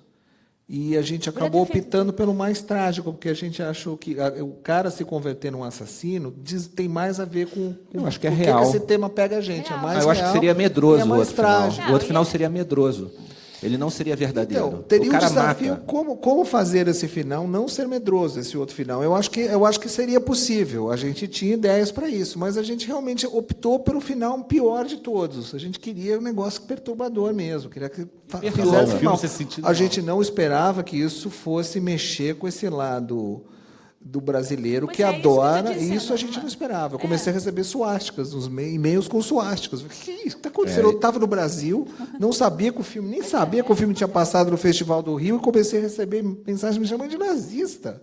O que está acontecendo? Eu fiquei completamente sem entender. Assim. Mas acho que não pode ter medo. Assim, eu acho que não também. Eu nunca eu tenho um filme que eu vou fazer em 2019 que eu tenho, que é um filme que trata disso. Tem vingança, não sei o quê. O tempo todo eu fico tenso com isso. E aí eu me pego, às vezes, com medo do meu filme, porque o meu personagem não pensa como eu penso, ele pensa como ele pensa. E eu penso no Tropa de Elite, eu acho que é grande mérito do Tropa de Elite, eu gosto mais do 1 do que do 2 nesse sentido, apesar do 2 ser tecnicamente mais redondo, mais construído, né? Narrativamente ele tem uma dramaturgia muito mais... é redonda, né? E o primeiro é cheio de rusgas e não sei o quê, mas tem poder, tem impacto, e eu acho necessário. Então, eu sempre fico com medo desse filme que eu vou fazer, mas eu pensando exatamente o que você está falando, eu fico o tempo inteiro pensando como equilibrar para também não parecer que é uma pregação daquilo, mas também não ter medo. Ou que você vai fazer um filme que não alteça. Eu estou vivendo, nesse momento, um pouco essa preocupação, mas não de um jeito covarde, assim, de desagradar. É uma outra coisa, porque eu ainda não vi o filme da Daniela Thomas, mas que um pouco, assustado com a repercussão, assim, né, que ficou... pelo que ela tinha me contado que ia ser o filme, na história não é exatamente sobre escravos, mas sobre um casamento arranjado, né? Mas eu não vi o filme ainda, então eu não sei o que dizer. Eu só sei que a polêmica me assustou um pouco pelo seguinte: eu estou montando um filme agora que eu escrevi e produzi, e a Andréa Beltrão faz uma escritora, e uma das frases que se repete ao longo do filme é: e ele foi embora sem pensar no que uma mulher rejeitada é capaz de fazer. Eu falei, estou perdido, porque vamos falar que você é um machista, você foi machista, apesar de ser uma mulher falando. E eu, assim, eu não tenho medo dessa acusação, mas eu tenho medo que esse vire o assunto do filme, porque não é. O filme tem a ver com neurociência, com sonho, com um pouco de psicanálise, um pouco de neurociência, um filme meio lynchiano. Eu gostaria que o filme despertasse outro tipo de discussões. A questão de gênero não é o assunto do filme. Mas é uma você frase pensa em tirar a frase? Não, nem dá para tirar, entendeu? Mas me passou pela cabeça assim, caramba, será que se isso virar o assunto do filme? Aí eu vou ficar frustrado com isso, entendeu? Mas, enfim, não sou eu que escrevo isso também. É a personagem que eu inventei que escreve essa frase. Ela é escritora, ela escreve essa frase no livro dela. E a gente não tem controle, entendeu? Também isso. Então a gente não tem controle. A partir do momento Não, que... mas tem essa coisa que é um complexo, né? Porque você está escrevendo o texto do personagem, mas é isso, não necessariamente é o que você pensa. Aquele personagem pensa assim, você tem direito de fazer um personagem consistente consigo próprio. E isso, às vezes, vai ser lido como se fosse a sua mensagem, você passa a ser constrangido a não escrever personagens verdadeiros. Isso é um perigo, né, para tomar cuidado com isso, enfim. É uma questão, claro que é, né? Ninguém quer ser linchado, ou ficar levando bronca das próprias crenças, né? Ou que a discussão do seu das filme próprias crenças que são contrárias do que estão criticando. Ou que a discussão sobre o seu filme vá para um caminho que não era a sua intenção também inicial, é isso, que não são seja duas tão coisas, legal quanto. Se for melhor, tudo bem, mas o que você falou antes, eu acho fundamental, como o Marcos falou, você tem que ser honesto com seus personagens. Eu lembro no Tropa de Elite que encheu o saco, mas ele é o narrador do filme. Eu falei, gente, eu aprendi, eu estudei em escola do Estado. Não, eu estudei em escola do Estado, escola pública. Eu li Memórias Póstumas de Brás Cubas na 6ª série, eu tinha 12 anos. E eu lembro que a gente estudou a diferença entre autor e narrador.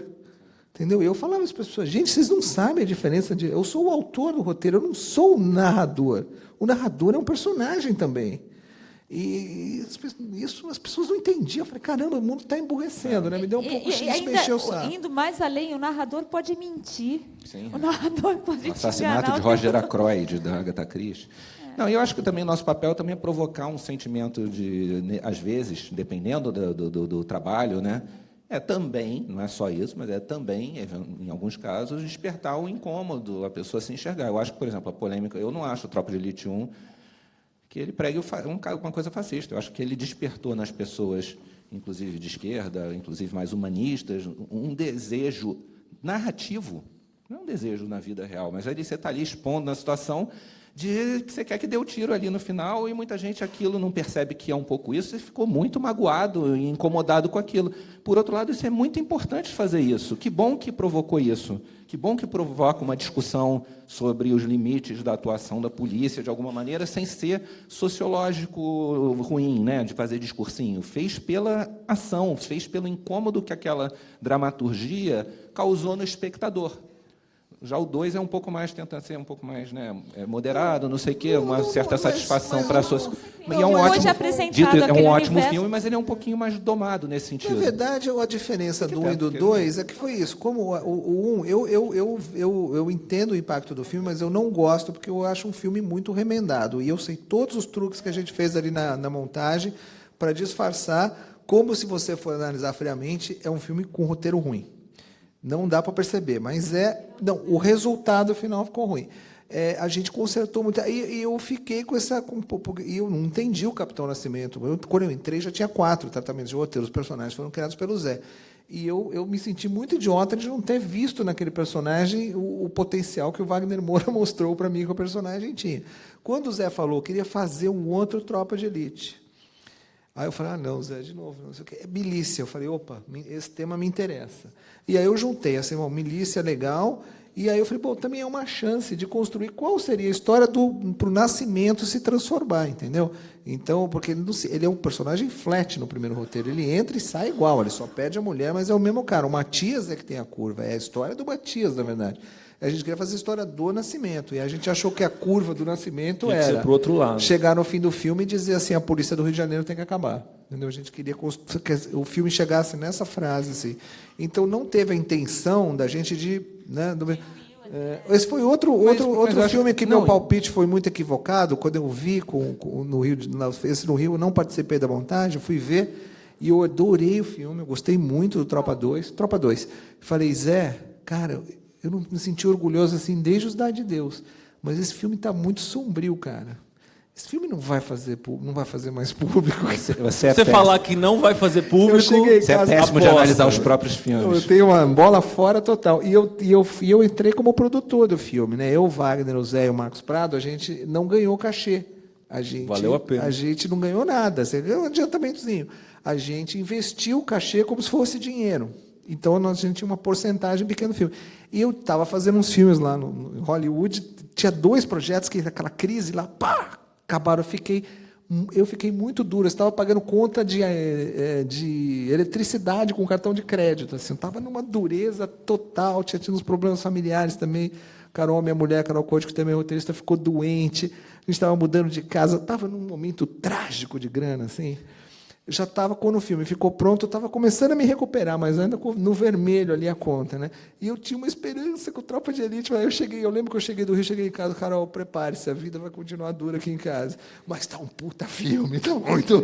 Mas no cara, depois disso, não tinha que dar valor aos cheerleaders, mas enfim. Mas não, mas eu quero... Marcos, eu já sou casado, eu não vou ter um caso. Não, mas eu acho Tropa de Elite 2 é um filme tecnicamente muito mais correto e ele é impecável. O Tropa 1 não é. E isso me lembra, assim, um caso interessante disso é o Cinema Paradiso, né? Assim, até já que a gente está falando para estudantes de roteiro, acho que é legal falar isso. Cinema Paradiso, ele tem a versão que fez sucesso e a versão do diretor. E é muito interessante que a gente vê o Cinema Paradiso e virou um clássico, todo mundo se emociona, ele é cheio de buraco, né? Você fica pensando, mas o que aconteceu com a relação daquele menino com aquela menina na adolescência? Por que ela não foi no encontro? E por que aconteceu e não sei o que, não sei o que? Mas essas perguntas são todas, de alguma maneira, irrelevantes quando o final vai se fechando e tem aquele reencontro emocional entre aquele personagem adulto, cínico, com aquele projecionista que morreu e foi importante na vida dele. E aí você vê a versão do diretor, que isso vocês podem achar na Amazon, não sei o que, tem lá isso, e em outros meios, né? Enfim, aquela coisa. E tem isso, e é todo certinho. O roteiro é impecável tecnicamente. Mas não e é uma boa minissérie de televisão, no bom sentido, uma boa minissérie de televisão. Mas não tem o impacto cinematográfico que tem o Cinema Paradiso. E eu acho que é um pouco o que eu sinto em relação aos dois. Não nesse nível, porque o 2, ao contrário do Braulio, quando eu vi, eu falei, isso daí vai fazer milhões, porque ele tem uma redenção. Claro que tem a redenção. Está lá, não tem nada de sombrio, é uma mega redenção. O Capitão Nascimento quer acabar com a polícia, sei lá, o que ele quer fazer lá, ele tem a redenção dele, vai fazer sucesso. E era tudo bem contado, bem feito para cacete. Ele vai fazer, né? Só para encerrar aqui, vou fazer a última pergunta e depois acho que a gente... Alô? Depois a gente tem, acho que abrir um pouquinho aqui, uns minutos, eu não estou vendo o Rafa aqui, até que horas a gente vai, mas pode fazer isso. Melanie está na TV, você foi para a TV também ou não? Eu acho que... Eu fui. Voltou. Eu fiz uma série, Magnífica 70, agora a terceira temporada. E vocês se sentem mais autores como roteiristas na televisão do que no cinema? Essa é a minha última pergunta, e aí a gente abre para 2 ou 3 perguntas da plateia que ainda estiver aqui. Então, Melanie primeiro. Isso o quê? Desculpa. Vocês se sentem mais autores, mais donos da brincadeira quando vocês estão escrevendo para televisão, para séries, e o Bernstein, que é um noveleiro agora? Não, eu me sinto mais escrevendo para cinema. Assim, é diferente, quer dizer, na verdade, eles têm trajetórias diferentes, assim, de propor a série e tal. Eu não entrei no mercado da série assim como propositora, tal. Assim, sou colaboradora no caso da Magnífica, no caso lá do Filhos de Carnaval, que já foi há um tempo, mas já existia o universo. É uma delícia escrever, é uma delícia no writers' room, etc., pensar. Mas é diferente, não é uma ideia minha de série. Eu não... No cinema você se sente mais... Me sinto mais. Eu não, eu só consigo trabalhar quando eu me aproprio da história, assim. Então, para mim, eu sempre sou... Como eu disse, Tropa 1, eu entrei no 4º tratamento, mas aí uma hora, quando o Zé falou, não, escreve também, porque eu estava só fazendo consultoria. Eu falei, então tá, então me dá aqui, que eu vou reescrever mesmo. Aí eu não sinto diferença, não. Talvez novela tenha mais pressão, né, Marcos? Não, eu me sinto muito coautor dos meus bons filmes. Dos ruins, né? Dos ruins, o diretor, ele juntos, fez lá, enfim. Não, mas vocês fizeram juntos tem um pouco isso. É o outro lado da rua. A Melanie é minha parceira de anos e a gente já fez os meus dois filmes já lançados, meus 2 filmes já lançados. Eu escrevi com ela e a minha novela, ela foi minha colaboradora, Além do Horizonte. Não, depende do projeto, depende do filme, depende do diálogo que você tem com o diretor. Assim, quando buscam a gente, eles buscam que a gente que a gente seja coautor porque querem que a gente... Assim, às vezes querem que a gente salve o projeto. Não é que a gente salve necessariamente, mas ninguém vem desesperado. Não, tem que salvar, não sei o quê. Né? E aí você tem a gente, né, nesse momento, eu imagino que com eles também, tem muita liberdade de se pôr ali. Tem diretores que viram parceiros e aquilo não é que é você que está impondo. Aí você cria uma parceria que é um diálogo construtivo e vai ser filmes em que você vai se sentir muito lá. E tem diretores que às vezes filmam exatamente o que você fez, mas não tem essa parceria e não parece teu. Aquelas palavras são tuas, mas aquilo não parece teu. Não é porque é ruim, também que é, né? Mas não é porque é ruim, porque não teve essa dinâmica de construção junto, teve uma utilização daquilo que você fez, mas também não era exatamente o que você queria fazer, porque ele não te estimulou, ele não te provocou o melhor de você. Exato. É uma coisa mais ali. Eu, hoje em dia, faço menos roteiro para terceiros, porque eu dirijo também cinema, e são os filmes que eu me sinto mais, que eu escrevo normalmente. O Pedro Laranja Lima é um livro, mas eu mudei bastante, a gente mudou bastante coisa, né? Eu tive muitas coisas que eu trouxe de mim, não sei o que, tarará, então, como o Braulio falou, me aproprio dirigindo, então é muito. Na televisão é meio equivalente, porque o autor na televisão, eu não dirijo na televisão, mas o autor, especialmente de novela, é como um diretor do cinema. Ele é o cara que participa de tudo. Eu não estou no dia a dia do set, mas assim, eu junto com o diretor, que é um parceiro, o diretor geral ou diretor artístico, né, dependendo da situação, é um grande parceiro e mas você está criando as cenas e está discutindo, aprovando o cenário. Claro que tem uma hora que você não aprova, mas ele está ali trocando ideia contigo, aprovando, você está participando da escolha dos atores, você participa um pouco de tudo, da edição. Já teve coisa de eu sentar na ilha de edição para mexer em capítulo, porque não cabia tirar cena, mudar música. Então, você meio que participa muito disso. Então, hoje em dia, assim, eu me sinto nesse sentido. O de roteirista contratado depende muito da situação. Temos perguntas? Ali, vamos lá. Mas tem que falar no microfone, tem um microfone aí para fazer a pergunta. Bom, a gente está numa universidade aqui, então talvez seja uma pergunta que acho que talvez não seja só minha, mas vamos lá. Pode se levantar, por favor? Oba. Aonde? Onde você está? Aqui, ele aqui. Eu queria saber como é que vocês costumam receber material de outros roteiristas, como seria uma forma de um roteirista iniciante, um estudante, acabando de sair da faculdade, procurando roteiristas já estruturados e tudo mais, como é que vocês gostariam de receber um trabalho? Como é que seria a melhor forma de apresentar o e-mail do Braulio Não, sei... Enfim, com envelope cheio de grana junto. Assim. Não, olha, eu não sei como a Marcos e Melanie funcionam. Eu sou muito sozinho. Assim. Eu até tenho um colaborador hoje, como eu trabalho na Globo, que escreve comigo, mas que era da Globo num projeto que entrou como pesquisador e depois começou assistente. Foi assim, durante 6 anos esse cara ficou do meu lado. Hoje era assim, eu fiz questão da Globo, agora ele é autor também, ele é parceiro, ele faz comigo igual. Mas um processo de 7 anos que entrou alguém contratado pela Globo. Assim, eu não consigo, por exemplo, ler. As pessoas me mandam, mas eu não consigo ler assim. Eu tenho uma filha de 4 anos, um filho de 13, adolescente, e um monte de roteiro para escrever. Eu peço sempre desculpas quando me mandam roteiro, mas assim, eu não nem participar dos laboratórios como consultor mais. Mas vamos dar umas dicas de como os laboratórios, né? Assim, eu acho que até porque, por exemplo, é complicado para a gente que é da Globo ler. Várias Espera aí, um por vez. Só para completar o raciocínio Braulio. Não, deixa a Melanie primeiro aqui, espera um pouquinho. Vai lá, ela estava falando. Não, como eu dou aulas, meus alunos são obrigados a escrever um projeto. E, na verdade, assim, você vê, é uma matéria obrigatória, roteiro, mas numa turma de 20, 25, geralmente 2 querem realmente escrever, ou têm talento, ou conseguem. Num dos casos, por exemplo, eu indiquei para o Marcos, um aluno, e que é o assistente, e hoje escreve com ele. Hoje ele é meu parceiro. Ele é co-roteirista dos meus filmes. E isso foi um aluno que eu descobri na PUC. Vitor. Pois é. Quanto a gente lê roteiros, a gente também realmente...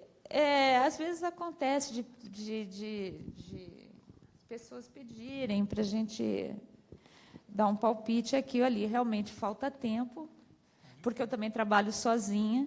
E também eu não sei o que fazer, explicar qual é a melhor trajetória para aquele projeto que me mandam. Geralmente eu indico isso, tentar mandar para laboratórios. Eu acho que faltam mais laboratórios para roteiristas iniciantes. Eu acho que o Novas Histórias se transformou nisso, né? Tem um ano que sim, um ano que não. Certo. E é isso, editais para roteirista iniciante. Porque aí você tem certeza que ele vai ser lido com o devido cuidado. E vai ter um parecer, porque, na verdade, é isso. Tem um parecerista que vai comentar o teu roteiro. São duas coisas assim, né? Eu não é que eu não acredito, assim, eu tenho muitas dúvidas quando essas questões de plágio, me plagiou, não sei o quê, porque eu acho que as ideias estão por aí, as pessoas têm essas ideias, não sei o quê. Por outro lado, assim, eu e o Braulio, no caso, a gente trabalha numa empresa que é muito facilmente, né, visada nesse tipo de coisa. Eu não posso, assim, é complicado eu ficar lendo coisa dos outros sem nenhum compromisso, nenhum tipo de coisa. Vai que uma hora você leu 50 mil coisas, você tem uma ideia que é meio inspirada ou que passou por ali, mas você vai escrever do seu jeito. Claro que não vai ser plágio, porque a pessoa vai escrever diferente, pode até fazer melhor, muito melhor que você. Mas aquilo passou uma ideia, mas pode ser uma ideia que está no mundo, está no Zeitgeist, não é isso?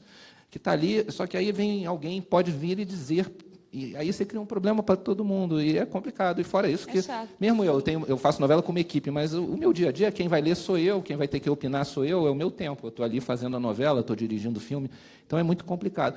Por outro lado, não é para desestimular. Assim, você viu que a Melanie começou de uma maneira estranha, o Braulio também com telecurso, né? Assim, não é isso? Eu fui datilografando ali, entendeu? E cada um.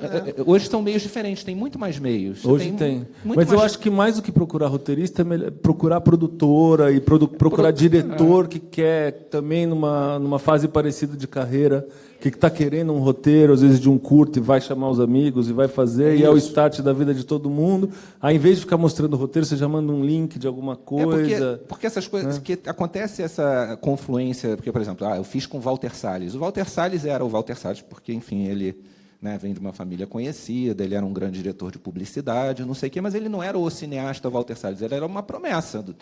Eu era um jovem, ele já tinha feito projetos com pessoas supostamente renomadas, mas o mercado também não era assim, sobrando roteirista. Ele resolveu apostar em 2 roteiristas jovens, porque ele também estava apostando nele como um jovem, um novo diretor, ele estava mudando de rumo, que ele tinha feito um filme em BH, produção, a grande arte, sei que ele criou outras coisas, fez o Terra Estrangeira. Então, uma confluência de situações, que pode ser como o Thiago falou, e o Fernando, mesma coisa, era um mega bem-sucedido diretor de publicidade, que fazia também algumas instituições, provavelmente para ele gostava, que devia ganhar bem, sei lá, e trabalhava com o Braulio e queria arriscar com o Braulio, porque o Braulio batia com ele, vamos fazer junto. Então, e hoje em dia tem muito caminho nesse sentido, muito mais do que a gente tinha, por exemplo. Não estou falando, vocês têm a vida fácil, não é isso, mas tem mais caminhos. Você tem os núcleos criativos, você tem as produtoras, as séries de TV, tem todo assim, tem outros caminhos que não, que é difícil também, assim, né? Por exemplo, eu vou fazer uma novela, sai que eu vou fazer uma novela, nossa senhora, eu viro super legal no Facebook. É uma quantidade de amizade que me querem, e amizade de ator e roteirista. E aí tem gente, e tem colegas roteiristas que já me falaram, odeio novela, nunca assisto.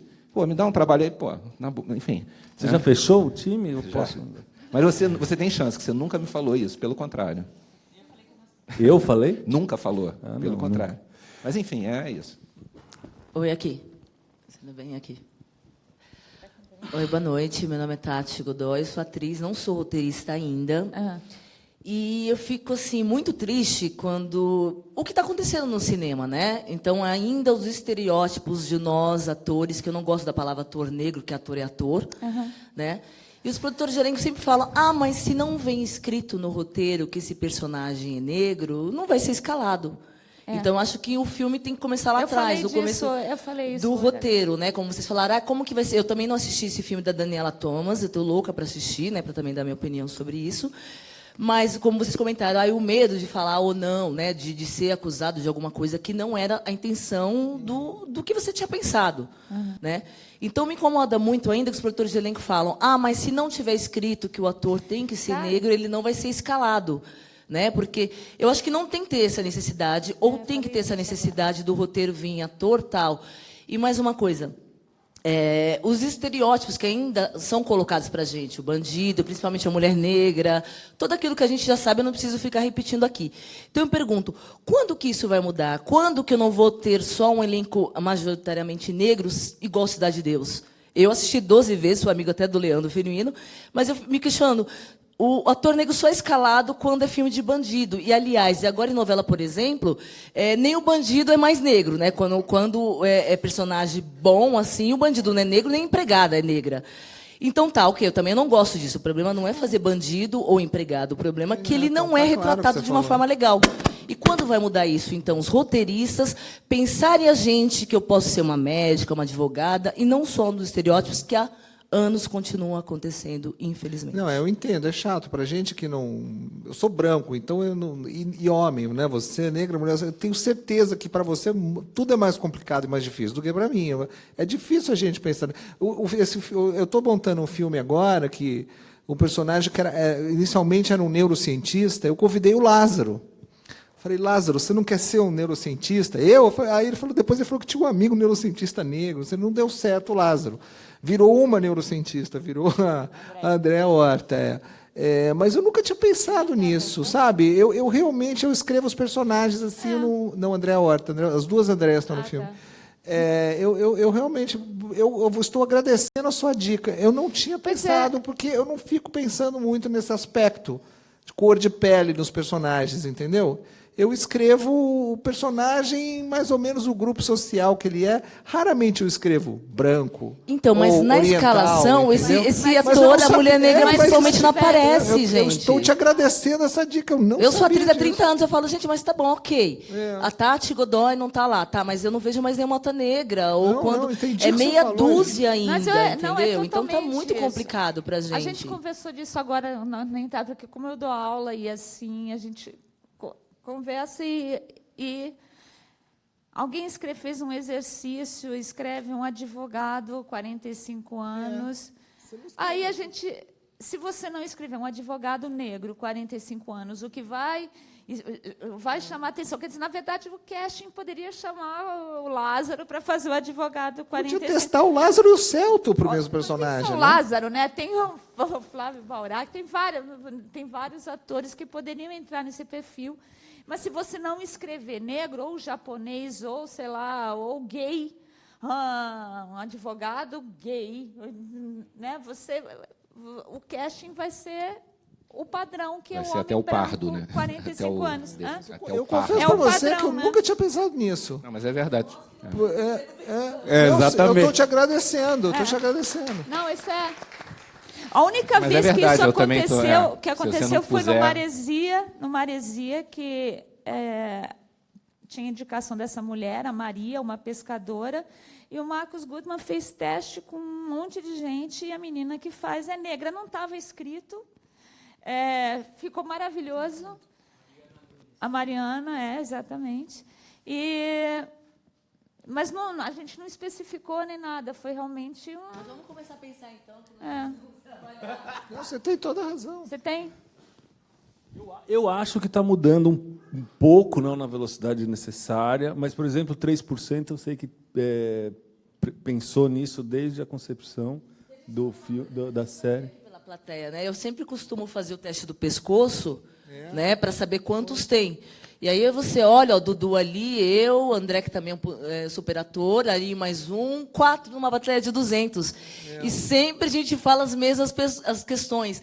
Vamos mudar, porque não depende da gente, depende de vocês, que nem ele falou, de 97 já estava aqui na FAAP. Ninguém nunca foi, assim, eu tenho que te dar esse crédito, né? Que ninguém, como reforçar o crédito que o Braulio te deu, que ninguém nunca foi tão específico tecnicamente falando. Se não está escrito no papel, as pessoas após a gente não usam, né? Não fazem.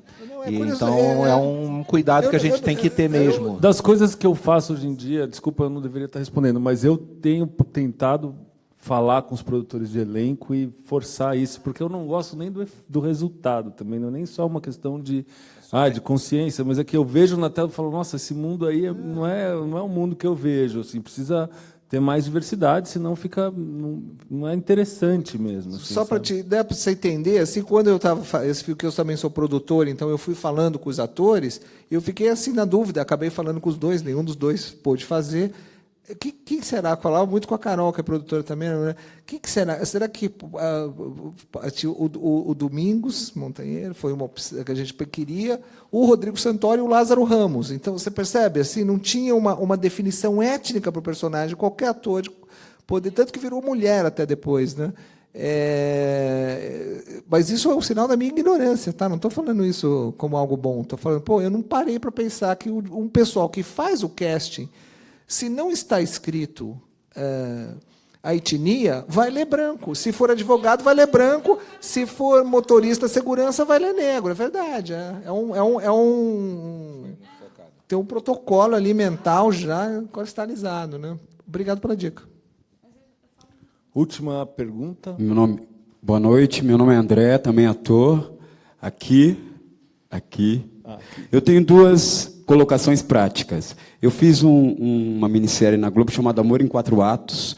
O episódio que o Braulio fez a colaboração do roteiro, que é a construção do Chico. E aí a gente, em outros aspectos, como figurino e eu mesmo os diálogos. Então, ali, mandei 2 e-mails para a produção, porque eu ia mexer no roteiro, que os diálogos não estavam na realidade que o meu personagem vivia. Então, são vários aspectos assim. Teve um curta aqui da FAAP, que eu fazia um morador em situação de rua, e tinha saído da situação de rua por algum tempo, e foi uma briga, fui chamado de racista pelos meninos da FAAP, porque eu falei, meu personagem não se vestiria jamais assim. Entendeu? Então, assim, e outros processos de filmes grandes no cinema nacional, que o figurinista não olha para não pesquisou, coisa básica. Então, a gente tem vários profissionais negros, né, que podem estar dentro da indústria. Então, eu creio que essa coisa chata, está polarizada, não. Eu acho que é o momento da gente romper com uma ordem de um discurso oficial na sociedade brasileira, que são de todos nós, brancos e negros. Então, mas a disposição da tradição dentro das artes brasileiras, ela é branca. Então, a primeira disposição tem que partir dos senhores e das senhoras, e a gente dá as mãos juntos. Eu creio nisso. A minha família é uma família miscigenada. Então, se não partir, a gente não vai transformar esse país. A gente quer transformá-lo, é isso. Entendeu? O problema não é fazer realmente bandidos, vários bandidos que eu já fiz no cinema nacional. Que discurso esse bandido vai ter? Entendeu? Então, está polarizado, não está polarizado? Não acho isso. Eu creio que nós precisamos discutir, destruir essa ordem desse discurso oficial aí juntos. E o cinema é um caminho. Talvez seja preciso polarizar mesmo para mudar. Exatamente. Depois estabiliza. Positivamente, é uma perspectiva de polarizar para mudar. Por exemplo, o filme do Marcos tem uma coisa muito interessante numa digressão no outro lado do paraíso, que eu vejo ali a personagem da Fernanda Montenegro, uma pessoa tão obsessiva. Outro lado da rua. Outro lado da rua. Tão obsessiva com a questão da segurança, tal, né, que ela já vê o menor negro como um assaltante. Ele é um trabalhador. Então, ali, para mim, tem uma colocação do racismo de uma maneira tão sutil e tão bonita que quando o roteirista... Foi proposital. Na hora, eu vi o filme ontem, liçãozinha de casa, e eu adorei o filme. Acho que tem uma barriguinha só no roteiro, mas ele é maravilhoso. Me emociona muito, Hitchcockiano. Mas é isso, era isso, já me alonguei, obrigado. Não, imagina, foi ótimo. Sobre a polarização, eu misturei um pouco as bolas. Eu acho que polarização é uma coisa, que é direita e esquerda, e eu, de fato, não acho necessariamente que as pautas identitárias são a mesma coisa que a polarização. Talvez eu tenha me atrapalhado um pouco na pergunta, porque eu acho fundamental também. Muito obrigado, foi incrível, valeu, obrigado pela presença de todo mundo. Tem mais uma pergunta? Desculpa, eu errei. É a última, é a última? Alô? Boa noite. Tá bom, pode ficar mais tempo aqui, se quiser um pouquinho mais. Tá bom. Eu queria só perguntar, primeiro, se vocês acompanham assim fielmente a produção nacional, né? E eu queria trazer essa polêmicazinha assim rapidinho sobre o filme O Bingo, né? Que foi né, indicado ao Oscar. Não sei se vocês... É o indicado do Brasil exatamente, a tentar a indicação ao Se Oscar. vocês acompanharam, assistiram, se vocês têm alguma observação em relação ao roteiro, porque assim, eu particularmente achei extremamente coisa muito básica dos 3 atos é muito linear, não tem nada de inovador no roteiro, né? Assim como tem no Cidade de Deus, que tem aquelas digressões, ou o Central do Brasil, que tem aquela linearidade, mas te traz, você nem percebe, né? Você está ali fluindo naquela história.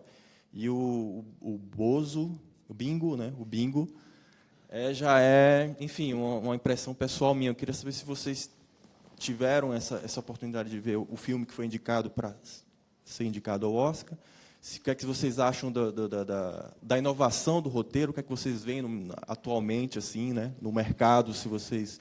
E também só mais uma pergunta rapidinho, que é em relação à consultoria de roteiro, que hoje em dia a gente tem, quem faz cinema sabe disso, que temos bastante consultoras de roteiro agora. Hoje em dia você faz um longa, você vai para a consultoria, paga uma grana e o cara lá... O que é que vocês acham disso? Você acha positivo? Você acha bacana? Ou você acha que não, você vai lá sozinho mesmo, acredita na sua ideia? Essas duas perguntinhas. Obrigado. Eu acho que consultoria pode ser ótima e pode ser uma droga, depende de quem você consulta. E o outro lado da rua... o outro lado da rua eu levei para o laboratório da Carla Esmeralda. Não consertou a barriga do filme. Não consertou a barriga, mas foi uma experiência ótima, adoramos, foi muito bom. Mas pode ser ruim. Tem gente famosa que faz má consultoria. O Brasil tem um problema grave, eu acho. Isso é uma coisa que a gente já discutiu. Eu acho assim, que a gente chama de script doctor, o cara que dá consultoria de roteiro, que é o cara que faz análise do roteiro e te aponta problemas. E script doctor é o cara que, na verdade, originalmente, é o cara que reescreve parte do roteiro, que é diferente do que se faz aqui, né? As pessoas, às vezes, contratam o nosso consultor de roteiro na esperança de economizar um dinheirinho, já que ele supostamente não vai escrever, mas acha que ele vai resolver o problema do seu filme. E não vai, porque ele está dando consultoria para você refletir e tentar resolver, escolher seu caminho. Diferente do script doctor, que você original, você contrata ele para reescrever partes problemáticas do roteiro. Então, acho que é um cuidado que você tem que saber, estabelecer quais são os parâmetros do que, na sua cabeça, o que você almeja e o que o cara está te oferecendo para a expectativa e resultado também bater, e a pessoa quer, enfim. Mas, quanto ao bingo, eu não acho que o roteiro tem que ter inovações. Assim, você mesmo falou, Central do Brasil, algum roteiro que, se você quiser chamar de careta, pode chamar. Né, você genericamente, né, você não chamou, você elogiou, então obrigado, aliás.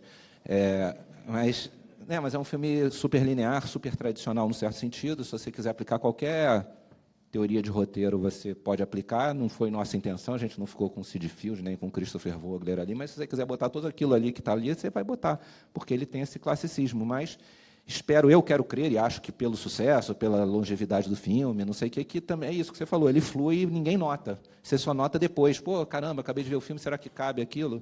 E é meio que a gente fez. Página então, 25, primeiro. Por outro lado, tem o roteiro como do Cidade de Deus, que é incrível, outra história.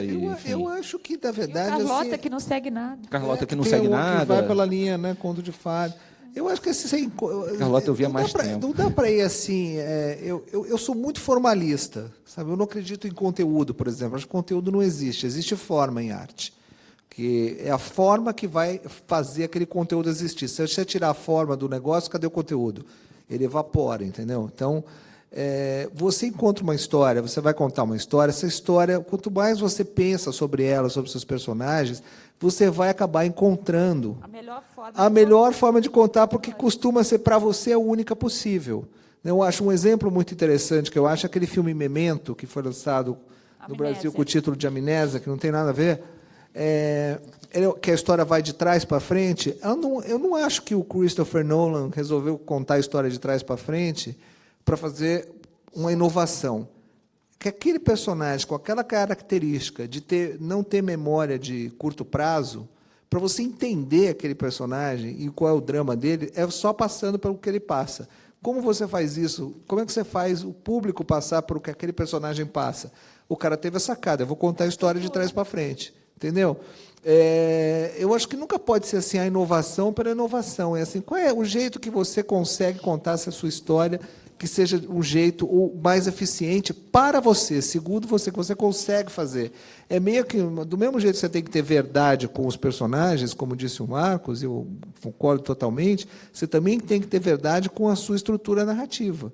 Você não pode... Eu acho que assim, o Bingo foi o caminho que eles encontraram para contar aquela história. Ele não precisava ser diferente daquilo, formalmente falando. Assim, por que ele teria que ter uma outra estrutura? Entendeu? Eu não sei se poderia ter. Eu até li o roteiro, algumas versões, o filme é de amigos meus, então eu até acompanhei.